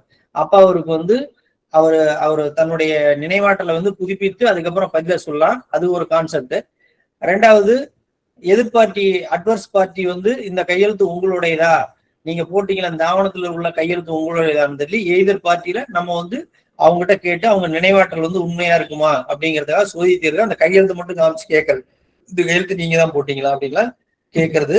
அதனால இது நினைவாற்றலை வந்து அது ஏன்னா எல்லாத்துக்கும் எல்லாமே அப்படியே மைண்ட்ல வந்து பதிஞ்சிருக்காது. இப்ப நம்ம முந்தானையில் சாப்பிட்டது என்னன்னு கேட்டோம்னா நம்ம சொல்ல முடியாது. அது வந்து ஒரு சில விஷயங்கள் வந்து நம்ம மைண்ட் வந்து கழிஞ்சு போயிட்டே இருக்கும். ஒரு சில இது மட்டும் நம்ம ஒரு பத்திரிகைவா இருக்கட்டும், அந்த மாதிரியான விஷயங்கள் நம்ம மைண்ட்ல இருக்கும். நம்ம MS நம்பரா இருக்கட்டும், அந்த மாதிரியான இதெல்லாம் வந்து நம்ம ஸ்டோரேஜ்ல இருக்கும். ஒரு சிலது வந்து அதை கடந்து போயிட்டே இருக்கும். அதனால வந்து கோர்ட்ல வந்து அதுக்கும் ஒரு வாய்ப்பு கொடுத்துருக்காங்க. நம்ம எழுதுறவங்க வந்து எப்படி அதெல்லாம் யோசிச்சு எழுதியிருக்காங்க பாருங்க. ஏன்னா இந்த வாய்ப்பு கூட ரீப்ரெஸ் பண்றதுக்கு இந்த ப்ரொவிஷன் கொடுக்கலனா அப்ப கோர்ட்ல வந்து அவர் என்ன பண்ணுவார், தடுமாறுவார். அப்போ போலீஸால பணியை பார்க்க முடியாது. எல்லாத்தையும் மனப்பாடமா வந்து சொல்ல முடியாது அவரால். எல்லாம் நடந்தது போறான் படிச்சுட்டு வந்தாலுமே மனப்பாடமா காலையில 9 மணிக்கு கட்ட கொடுப்பாங்க, 5 நிமிஷத்துல அவர் மனப்பாடமா சொல்ல முடியாது. அதனால அவர் பார்த்துட்டு இது மாதிரி தேதி எல்லாமே அவர் சொல்லுவாரு. புகார் இத்தனை மணிக்கு வந்துச்சுங்க, நாங்க பேர் போட்டோம், சம்பவ இடத்துக்கு இத்தனை மணிக்கு போனோங்கிறத எல்லாமே பார்த்து தான் சொல்லுவாங்க. அதனால ரீப்ரெஸிங் மெமரிங்கிறது அதனுடைய கான்செப்ட். இன்னொரு விஷயம், அந்த நம்ம ஆதார் நம்பரை மட்டும் முடிஞ்ச வரைக்கும் எல்லாரும் மனப்பாடம் பண்ணி வச்சுக்கோங்க. ஒரு 12 டிஜிட் இருக்கும். அது நான் முன்னாடியே சொல்லியிருக்கேன், நிறைய தடவை சொல்லியிருக்கேன். அது ஏன்னா இப்ப லைஃபுக்கு வந்து அது தேவையா இருக்குது. இன்டர்வியூல ஒரு தடவை கேட்டிருக்காங்க, இன்டர்வியூல உங்களுக்கு ஆதார் நம்பர் தெரியுமான்னு கேட்டிருக்காங்க. அவரால் சொல்ல முடியல டிஜே இன்டர்வியூல. அது அப்புறம் கடந்து போயிட்டாங்களா, பரவாயில்லன்ட்டாங்க. ஏன்னா அது 12 நம்பரு. அதனால வந்து அந்த 12 நம்பருக்குமே பாத்தீங்கன்னா நீங்க இந்த எவிடன்ஸ் ஆக்ட்லயே அதை 2 பிரிச்சு கூட நீங்க மனப்பாடமா வச்சுக்கலாம். எவிடன்ஸ் ஆக்ட்ல 26 32 அப்படின்னு வச்சுங்க. 26 அப்படிங்கிறது நீங்க எந்த செக்ஷனு, அப்போ 32ங்கிறது இது டையிங் டிக்ளரேஷன், 26ங்கிறது வந்து போலீஸ் வந்து வயலின் கஸ்டடி, அப்ப 26 32 அப்படின்னா இப்ப இனிமேல் அது வந்து மைண்ட்ல நின்னுக்கும். அப்ப 26 32 முதல் 4 நம்பரு. அடுத்த 4 நம்பர் பாத்தீங்கன்னா 50 70 இருக்குன்னு வச்சுங்களேன். 50னா ஏதாவது ஒரு இதை பொறுத்துங்க, 70னா ஒன்னு குறிச்சு வச்சுக்கோங்க. அதே மாதிரி இந்த ஒரு இதை வந்து, ஏன்னா எங்காவது நம்ம போனோம்னா நம்ம கையில இல்லைன்னா கூட, ஆதார் கார்டு இல்லைன்னா கூட நீங்க பிரிண்ட் அவுட் எடுத்துக்கிறதுக்கு, இப்ப சென்னையே போயிடுறீங்க, ஆதார் கார்டை மறந்துட்டு போயிட்டீங்க, அங்க போயிட்டு நம்பர் சொன்னீங்கன்னாவே, செல்போன்ல வச்சிருப்பீங்க இருந்தாலுமே நம்பர் சொன்னீங்கன்னா கூட நம்ம எடுத்துக்கலாம். அது முடிஞ்ச வரைக்கும் ட்ரை பண்ணிப்பாரு. சார் ஒரு சின்ன டவுட் சார். சார் எவிடன்ஸ்ல சார் நான் வட்சலாபாத் சொல்லுங்க. ஒரு நிமிஷம் சார். பார்ட்டிசிபென்ட்ஸ் கூடுமான வரையும் சார் சப்ஜெக்ட் சம்பந்தமா கேள்வி கேளுங்க. அவங்களோட பிராக்டிகல் இருந்துச்சுன்னா அது சம்பந்தமான சப்ஜெக்ட் எடுக்கும்போது கேளுங்க. சாருக்கு வந்து எவிடன்ஸ் ஆக்ட் பிஎஸ்ஏ செக்ஷன்ல இருந்து எடுத்துக்கிறாங்க. அதுல இருந்து உங்களுக்கு சந்தேகம் இருந்தா அதுல இருந்து கூடுமான வரையும் சந்தேகம் சொல்ல வரலன்னு இல்ல, பெண்டிங் மேட்டருக்கு சொன்னோம்னா மற்றவங்க வந்து, ஏன்னா இப்ப எக்ஸாம் வந்திருக்காங்க, எக்ஸாம் பாயிண்ட் இப்ப கேளுங்க. சந்தேகம் தான் நீங்க எனக்கு வாட்ஸ்அப்லயோ இல்ல இது பண்ணியோ, இது வாட்ஸ்அப்ல அந்த மெசேஜ் போட்டு விட்டாலும் சரி, இல்லைன்னா போன் பண்ணி கேளுங்க, நான் சொல்றேன். அதுல இருந்து ஒன்றும் பிரச்சனை கிடையாது. கண்டிப்பா சார், நம்ம யூடியூப்ல வேற போடுவோம். மேஜிஸ்ட்ரேட் ஜட்ஜுக்கே வந்து அவங்க டவுட் கேட்டாங்கன்னா நான் அப்பப்போ சொல்லிக்கிட்டு தான் இருக்கேன். அது அவங்க திடீர்னு கேட்பாங்க, அது ஒன்றும் பிரச்சனை கிடையாது. அது இப்போதைக்கு எக்ஸாம் பாயிண்ட் ஆஃப் வியூல உங்களுடைய டவுட் இருந்ததுன்னா எது வேணாலும் கேளுங்க. Okay sir. Vijay Anand sir admit பண்ணிட்டு பேசுங்க சார். பெஸ்ட் பேக்கரி கேஸ்ல வந்து நீங்க என்ன சொன்னீங்க, நியூ ட்ரையல் அப்படின்னு சொன்னீங்க. அதே மாதிரி வந்து நம்ம வந்து எஃப்ஐஆர் வந்து எஃப்ஐஆர் டைரக்ஷன் கேட்கறோம். நம்ம எஃப்ஐஆர் டைரக்ஷன்ல எம்எஃப் பண்ணி க்ளோஸ் பண்ணிடுறாங்க. அப்படி இருக்கும்போது நம்ம வந்து கண்டெஸ்ட் பண்ணி பலவடிக்கு எங்களுக்கு வந்து இதை ப்ரொடெஸ்ட் பெட்டிஷன் போட்டு நம்ம வந்து ட்ரையல் பண்றோம். இது வந்து நியூ ட்ரையல் ஆகுமா இல்லாட்டி ஆன்லைன் ட்ரையலா சார்? இல்ல அதுக்கும் இதுக்கு இல்ல. நியூ ட்ரையல் வேற, இது வந்து அதே இதை வந்து நீங்க ப்ரொடெஸ்ட் பெட்டிஷன் போட்டு அதுல வந்து அவங்க காக்னிசன்ஸ் எடுக்கிறதுக்கு நீதிமன்றத்துக்கு அதிகாரம் இருந்ததுன்னா அதே எஃப்ஐஆர் அதே கோர்ட்டு தான் வந்து நடத்துது, அதே கோர்ட்டு தான் நடத்த போகுதுங்க. அதனால காக்னிசன்ஸ் இருந்தது கோர்ட்டுக்கு வந்து நீங்க அதை ப்ரொடெஸ்ட் பண்ணதான் கோர்ட்டுக்கு தெரியுது. போலீஸ்காரங்க அதுல இது இல்ல, காக்னிசன்ஸ் இல்ல அப்படின்னு சொல்லி க்ளோஸ் பண்ணி தான் ரிப்போர்ட் கொடுப்பாங்க. நம்ம அதை எதிர்த்து தான் அப்போஸ் பண்ணி தான் இதுல வந்து காக்னிசன்ஸ் இருக்கு, கோர்ட்டு பாக்குதுன்னு காக்னிசன்ஸ் இருக்குது அப்படின்னா அதை அப்படியே கண்டினியூ பண்றதுதான். அதுல இடையில வந்து ஒரு சின்ன கேப் மட்டும் ஒழிஞ்சு அது நியூ ட்ரையல்ல வராதுங்க. ஏன்னா எஃப்ஐஆர் ஆல்ரெடி முன்னாடியே பண்ணுதான் க்ளோசர் ரிப்போர்ட்டை தான் ரீஓபன் பண்றாங்க. இப்ப எல்லாம் ரீஇன்வெஸ்டிகேஷனே இருக்குது இல்லைங்க, உங்களுக்கு ஃபர்தர் இன்வெஸ்டிகேஷனே கொடுக்குறாங்கல்ல, அதெல்லாம் வந்து இதுல வராதுங்க. ரீஇன்வெஸ்டிகேஷன் கிடையாதுங்க. அதுக்குதான் ஃபர்தர் இன்வெஸ்டிகேஷன் வார்த்தை வந்து 173(8) முன்னாடி கொடுத்துருக்காங்க. ஃபர்தர் இன்வெஸ்டிகேஷன் அந்த ஆஸ்பெக்ட்ல வரும்பொழுது, மற்றபடி நியூ ட்ரையலா இது வராது. அது வந்து ஃபுல்லி ட்ரையல் முடிஞ்சது. அது பாருங்க, ட்ரையல்னா நியூ ட்ரையல்னா ட்ரையல் முழுவதையும் எடுக்கிறதுக்கு பேர் தான் நியூ ட்ரையலுங்க. நீங்க வந்து இது ட்ரையலே ஆரம்பிக்கலையே, எஃப்ஐஆர் ஸ்டேஜ் இது. இப்ப ட்ரையல்ங்கிறது தெரியுதா? ட்ரையல்னா விசாரணை, நீதிமன்ற விசாரணை தான் ட்ரையல்னு சொல்றோம். நீதிமன்ற விசாரணை இங்க நடக்கவே இல்லை. PW1 வரல, எம்எஃப் இது ஐஓ எல்லாம் வராமையே நீங்க சொல்றீங்க. அதனால வந்து நியூ ட்ரையல் இது வராது. Okay, thank you sir. Thank you sir.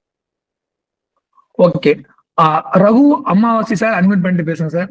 Sir, ஒரு வழக்குல வந்து 304 தண்டனை கொடுத்துட்டாங்க சார். அந்த தண்டனையில இருந்து இப்போ நாங்க அப்பீல் போயிட்டோம். ரீட்ரையல் நடத்த இப்போ சான்ஸ் இருக்கு சார்? இப்போ ரீட்ரையல்னா இப்ப என்ன கன்விக்ஷன் கொடுத்ததுனால நீங்க ரீட்ரையலுக்கு போறீங்களா? ஆமா சார். அதுல என்னன்னு பாத்தீங்கன்னா, இப்ப சார் சொன்ன மாதிரி ஒரு அவர் கேள்வியே கேட்கல சார். நேரடியா நான் பார்த்தேன்னு சொல்றாரு. அவர் எவ்வளவு தூரத்துல இருந்தாரு, அவரோட ஐசைட் அவர் கண்ணாடி போட்டு இருந்தாரா போடலையா, உங்களுடைய பவர் என்ன அப்படின்ற எந்த கொஸ்டினுமே பண்ணல சார். அத இல்ல, அது வந்து இப்ப நம்ம ஹைகோர்ட் இதுதாங்க நியூ ட்ரையலுக்கு அதிகாரம் ஹைகோர்ட்டுக்கும் உச்ச நீதிமன்றத்துக்கும் இருக்கு. நீங்க ஹைகோர்ட்ல இந்த இதெல்லாம் சொல்லி இப்ப அப்பீல் போயிருக்கீங்களா, என்ன போகலீங்களா? அப்பீல் போயிட்டு சார். அப்பீல் நம்பர் ஆகிலேயே அந்த கிரவுண்ட்ஸ் எடுத்திருந்தீங்கன்னா தான் பண்ண முடியும். இப்ப எல்லாம் அப்பீல்ல இந்த இதை காமிச்சு நீங்க அக்யூட்டல் வாங்கிட்டு போக வேண்டியதானே. இதுல இருந்து நீங்க மெரிட் ஆஃப் தி கேஸ்லயே பேசிடலாமேங்கிறேன் நான். மெரிட் ஆஃப் கேஸ்லயே பேசலான்றீங்களா சார்? ஆமா. இப்போ சார் சொன்னீங்க நீங்க இந்த கொஸ்டினே கேட்கல, இப்போ ஒரு வழக்கு சொல்லி சொன்னீங்க சார். நீங்க இது மாதிரி வந்து ஹைகோர்ட் வந்து ரத்து பண்ணிட்டாங்க, நல்ல கேஸ், இதை வந்து இந்த கேள்வியே கேட்கல அப்படின்னு சொன்னீங்களே சார். 2 பேரும் கத்தியால அதான்ப்பா பாக்ஸ்ல ஏரியில அந்த புகார்ல ஒரு வாசகம், புகார்ல ஒரு மாதிரி 4 பேர் வெட்டினாங்கன்ற ஒரு பேசி சொல்லு, 4 பேர் வெட்டினாங்கன்றிருக்கு. அங்க பாக்ஸ் ஏரியில 2 பேர் வெட்டினாங்க, 2 பேர் தடியில் அடிச்சாங்கன்னு வருது. இப்ப நோ கிராஸ் சொல்லியாச்சு. வக்கீல் என்ன நினைக்கிறேன்னா, ஜட்ஜுக்கு தெரியாத சட்டம் ஒண்ணும் இல்ல, இது இவங்களே மாத்தி மாத்தி சொல்லிட்டாங்க, அது விடுதலை ஆக போக நம்ம ஏன் குறுக்கு விசாரணை பண்ணணும்னு சொல்லி அவர் கடந்து போயிட்டாரு. ஆனாலுமே அந்த அந்த அந்த முன்னாடி சொன்ன வாக்குமூலத்தை வந்து ப்ரீவியஸ் ஸ்டேட்மெண்ட்டை கொராபரேட் பண்றதுங்கிறது வந்து இந்த ப்ரீவியஸ் ஸ்டேட்மெண்ட் மீன்ஸ் பாக்ஸ்ல நிக்கிறது தான் ப்ரீவியஸ் ஸ்டேட்மெண்ட். சரிங்க சார். ப்ரீவியஸ் ஸ்டேட்மெண்ட்ங்கிறது வந்து உறுதிப்படுத்தினா தான் அதை உறுதிப்படுத்துறதுக்கு தான் அவங்க வர்றாங்க. அப்ப 4 பேர் அடிச்சாங்கன்னா 4 பேருக்கு கட்டையில அடிச்சாங்கன்னா அதை உறுதிப்படுத்தத்தான் அவங்க வந்திருக்கணும். ஆக்சுவலா அவங்க 2 பேர் அடிச்சாங்க கட்டையில, 2 பேர் கத்தியில குத்துனாங்கன்னு வருது. அப்ப அதை ஏன் நீங்க வந்து கான்ட்ரடிக்ட் பண்ணல, அதை ஏன் வந்து குறுக்கு விசாரணையில நீங்க புகார்ல இது மாதிரி சொல்லியிருக்கிறீங்க, இப்போ சீப்ல இது மாதிரி சொல்லியிருக்கிறீங்க, நீங்க வந்து அரசு தரப்புக்கு பொய்யா சாட்சி சொல்றீங்கன்னு நீங்க சொல்லியிருக்கணும்.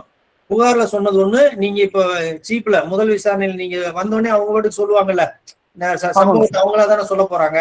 அப்ப புகார்ல சொல்லி இருக்கிறதுக்கும் இப்ப நீங்க சாட்சி சொன்னதுக்கும் இதுல நீங்க முரண்பட்டு இருக்கிறீங்க. அதனால அரசு தரப்புக்கு நீங்க பொய்யா சாட்சி சொல்றீங்க. அரசு தரப்புக்கு ஆதரவாக நீங்க சம்பவத்தை பார்க்கவே இல்லை. முன்னாடி ஒரு புகார்ல ஒரு வாக்குமூலத்தையும் இப்ப பாக்ஸ்ல ஏறி முதல் நிலை விசாரணையில ஒரு வாக்குமூலத்தையும் சொல்லியிருக்கீங்க. அதனால அரசு தரப்புக்கு ஆதரவா பொய்ச்சாட்சி மடிக்குன்னு அந்த கேள்வி கேட்டிருந்தா விடுதலை ஆயிருக்கும். அதே சார், இது சார் சொன்ன மாதிரி இதுல இவர் கேட்கவே இல்லை சார். இப்ப இதை நாம வந்து அப்படியே அப்பீல் போயிட்டு இந்த கான்ட்ரடிக்ஷன் எடுத்து சொன்னா அக்யூட்டல் ஆகுமா, இல்ல ரீட்ரையல் போறது, ரீட்ரையல் கேட்கறது இல்ல? நீங்க அந்த மாதிரி ஒரு அங்க மேட்டர் ஆஃப் ஆர்குமெண்ட்ல இந்த மாதிரி கான்ஃபிளிக்டா இருக்குதுங்க, நீங்க ரீட்ரையலுக்கு எங்களுக்கு ஆர்டர் போடுங்கன்னு சொன்னா அப்போ வந்து எந்த ஜட்ஜை பொறுத்து உங்களுக்கு தெரியும். ஒரு சில ஜட்ஜ் வந்து என்டர்டெயின் பண்ணுவாங்க, ஒரு சில ஜட்ஜ் என்டர்டெயின் பண்ண மாட்டாங்க. சரி, அப்படியா, அவங்க வந்து மாத்துறதுக்கு வாய்ப்பு இருக்குது, அக்யூட்டல் பண்றதுக்கு வாய்ப்பு இருக்குது. இல்லையே நான் இதுலயே மெரிட்டா இருக்கு, நானும் அக்யூட்டல் பண்ணிருந்தேன், நீங்க சொல்றதுக்கெல்லாம் ரூலிங் எல்லாம் இருக்குன்னா அவங்க டைரக்டாவே அக்யூட்டல் பண்ணிடணும். இன்னொரு ட்ரையல் எடுத்து அவன் எல்லாத்தையும் சொல்லி கொடுத்து எல்லாத்தையும் திரும்ப வந்தானா இன்னும் நமக்கு சிக்கலாகி போயிடும். ஒருவேளை அவங்க அக்யூட்டல்லயே நீங்க பாத்துக்கலாம். ஒருவேளை கோர்ட்டுக்கு வந்து நமக்கு ஒருவேளை தண்டனை அடைக்கிற மாதிரி இருக்கு, மற்ற எவிடன்ஸ் வச்சு கொடுக்குற மாதிரி இருக்குன்னா ரீட்ரையல் கேட்டு டைம் இழுக்கலாம் நம்ம. ஆனா ரீட்ரையல் எப்படி ஆகுதுன்னு நமக்கு சொல்ல முடியாது, உறுதி சொல்ல முடியாது. சரிங்க சார். சார் இப்போ நாங்க டிஸ்ட்ரிக்ட் கோர்ட்ல தான் அப்பீல் போயிருக்கோம். ஓ சரி சரிங்க.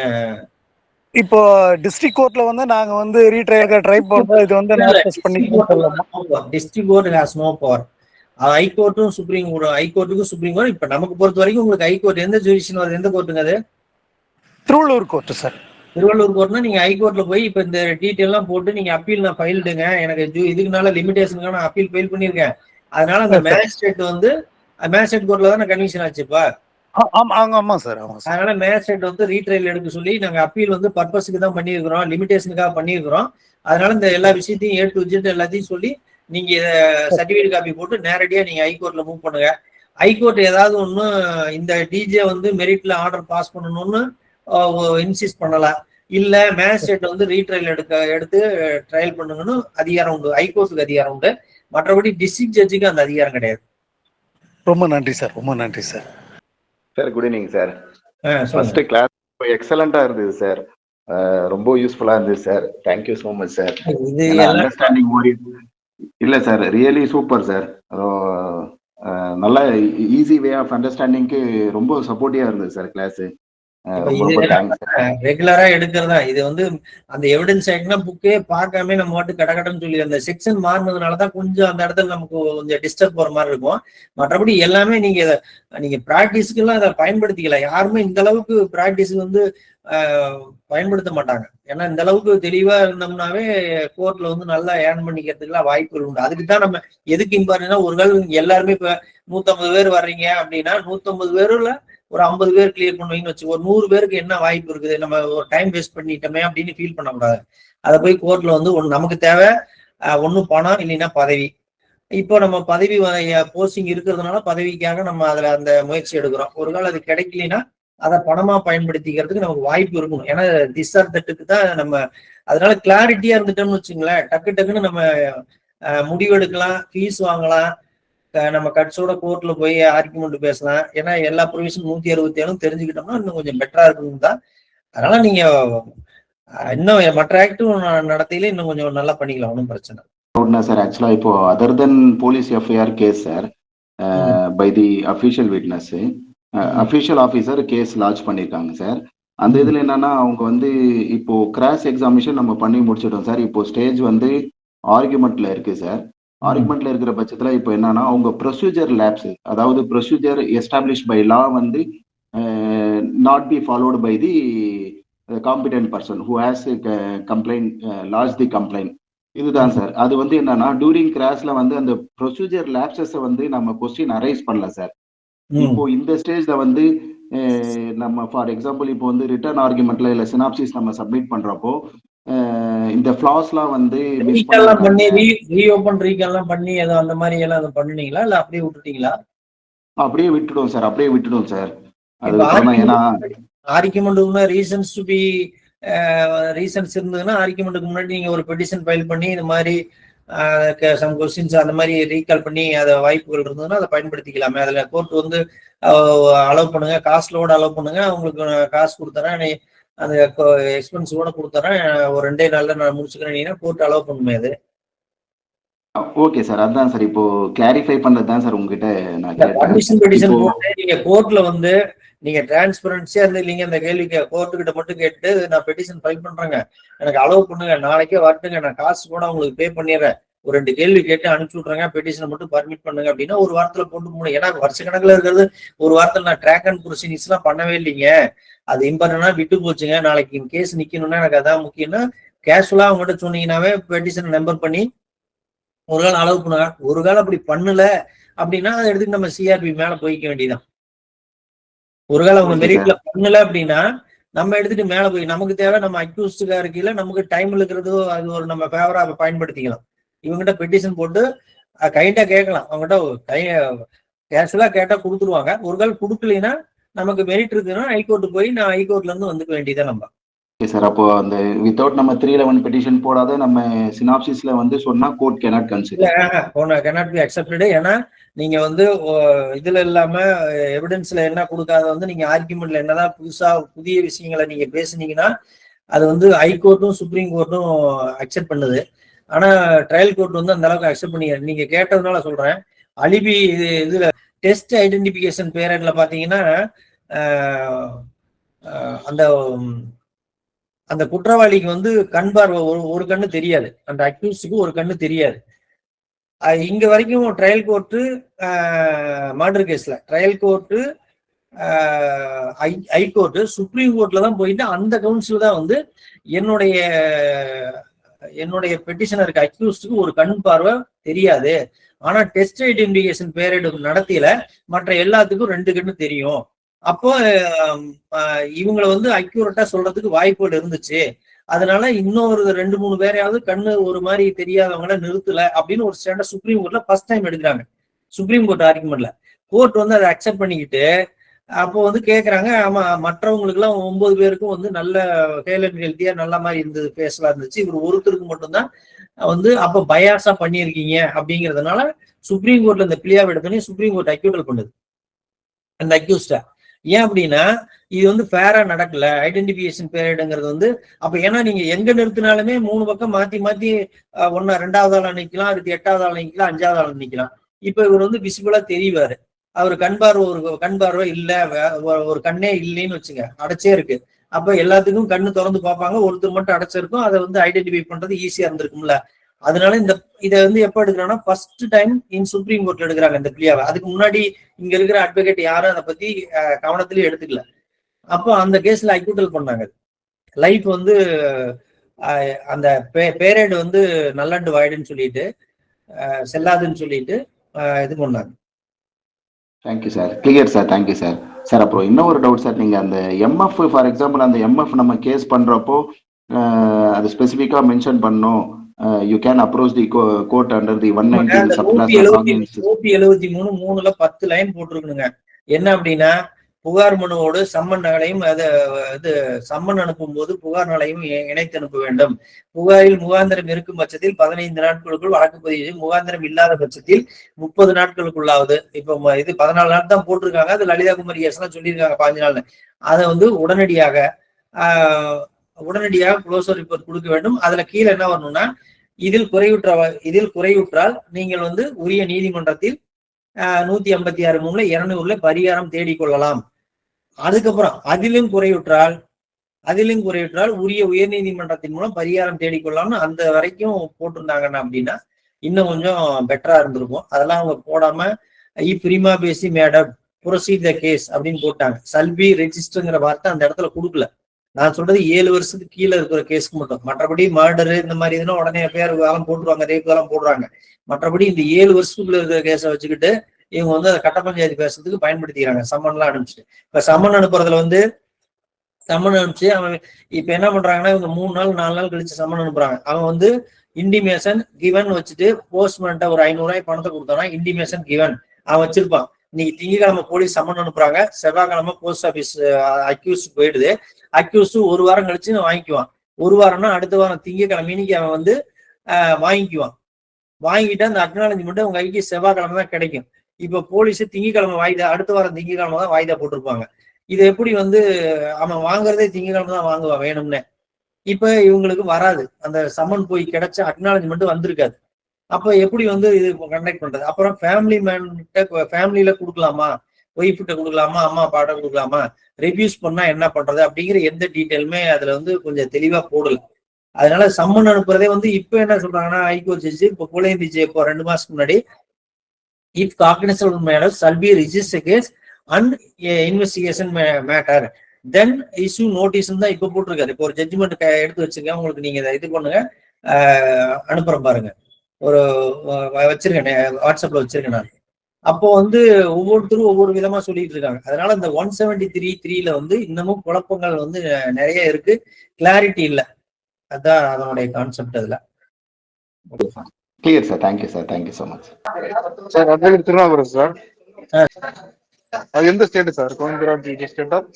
இல்ல ஒரே நிமிஷம். ஸ்டேட்னா போட்டு 2012 4 SCC 722 இல்ல AR 2012 SC 1292 பா. Okay sir. டவுட் இருக்கு சார். எலக்ட்ரானிக் எவிடன்ஸும் அந்த டிஜிட்டல் எவிடன்ஸ் கொஞ்சம் சொல்லிருங்க. முன்னாடி வந்து 65 இப்போ வந்து 63ல இருக்கு. அது வந்து 10 மார்க் கேள்விக்கு நல்ல கேள்வி. ஆனா 1 மார்க்லயும் கேட்பாங்க. ஏன்னா அதான் நான் வந்து மையப்புள்ளி எவிடன்ஸ் ஆக்டோட மையப்புள்ளியே 63. இப்ப முன்னாடி வந்து 65.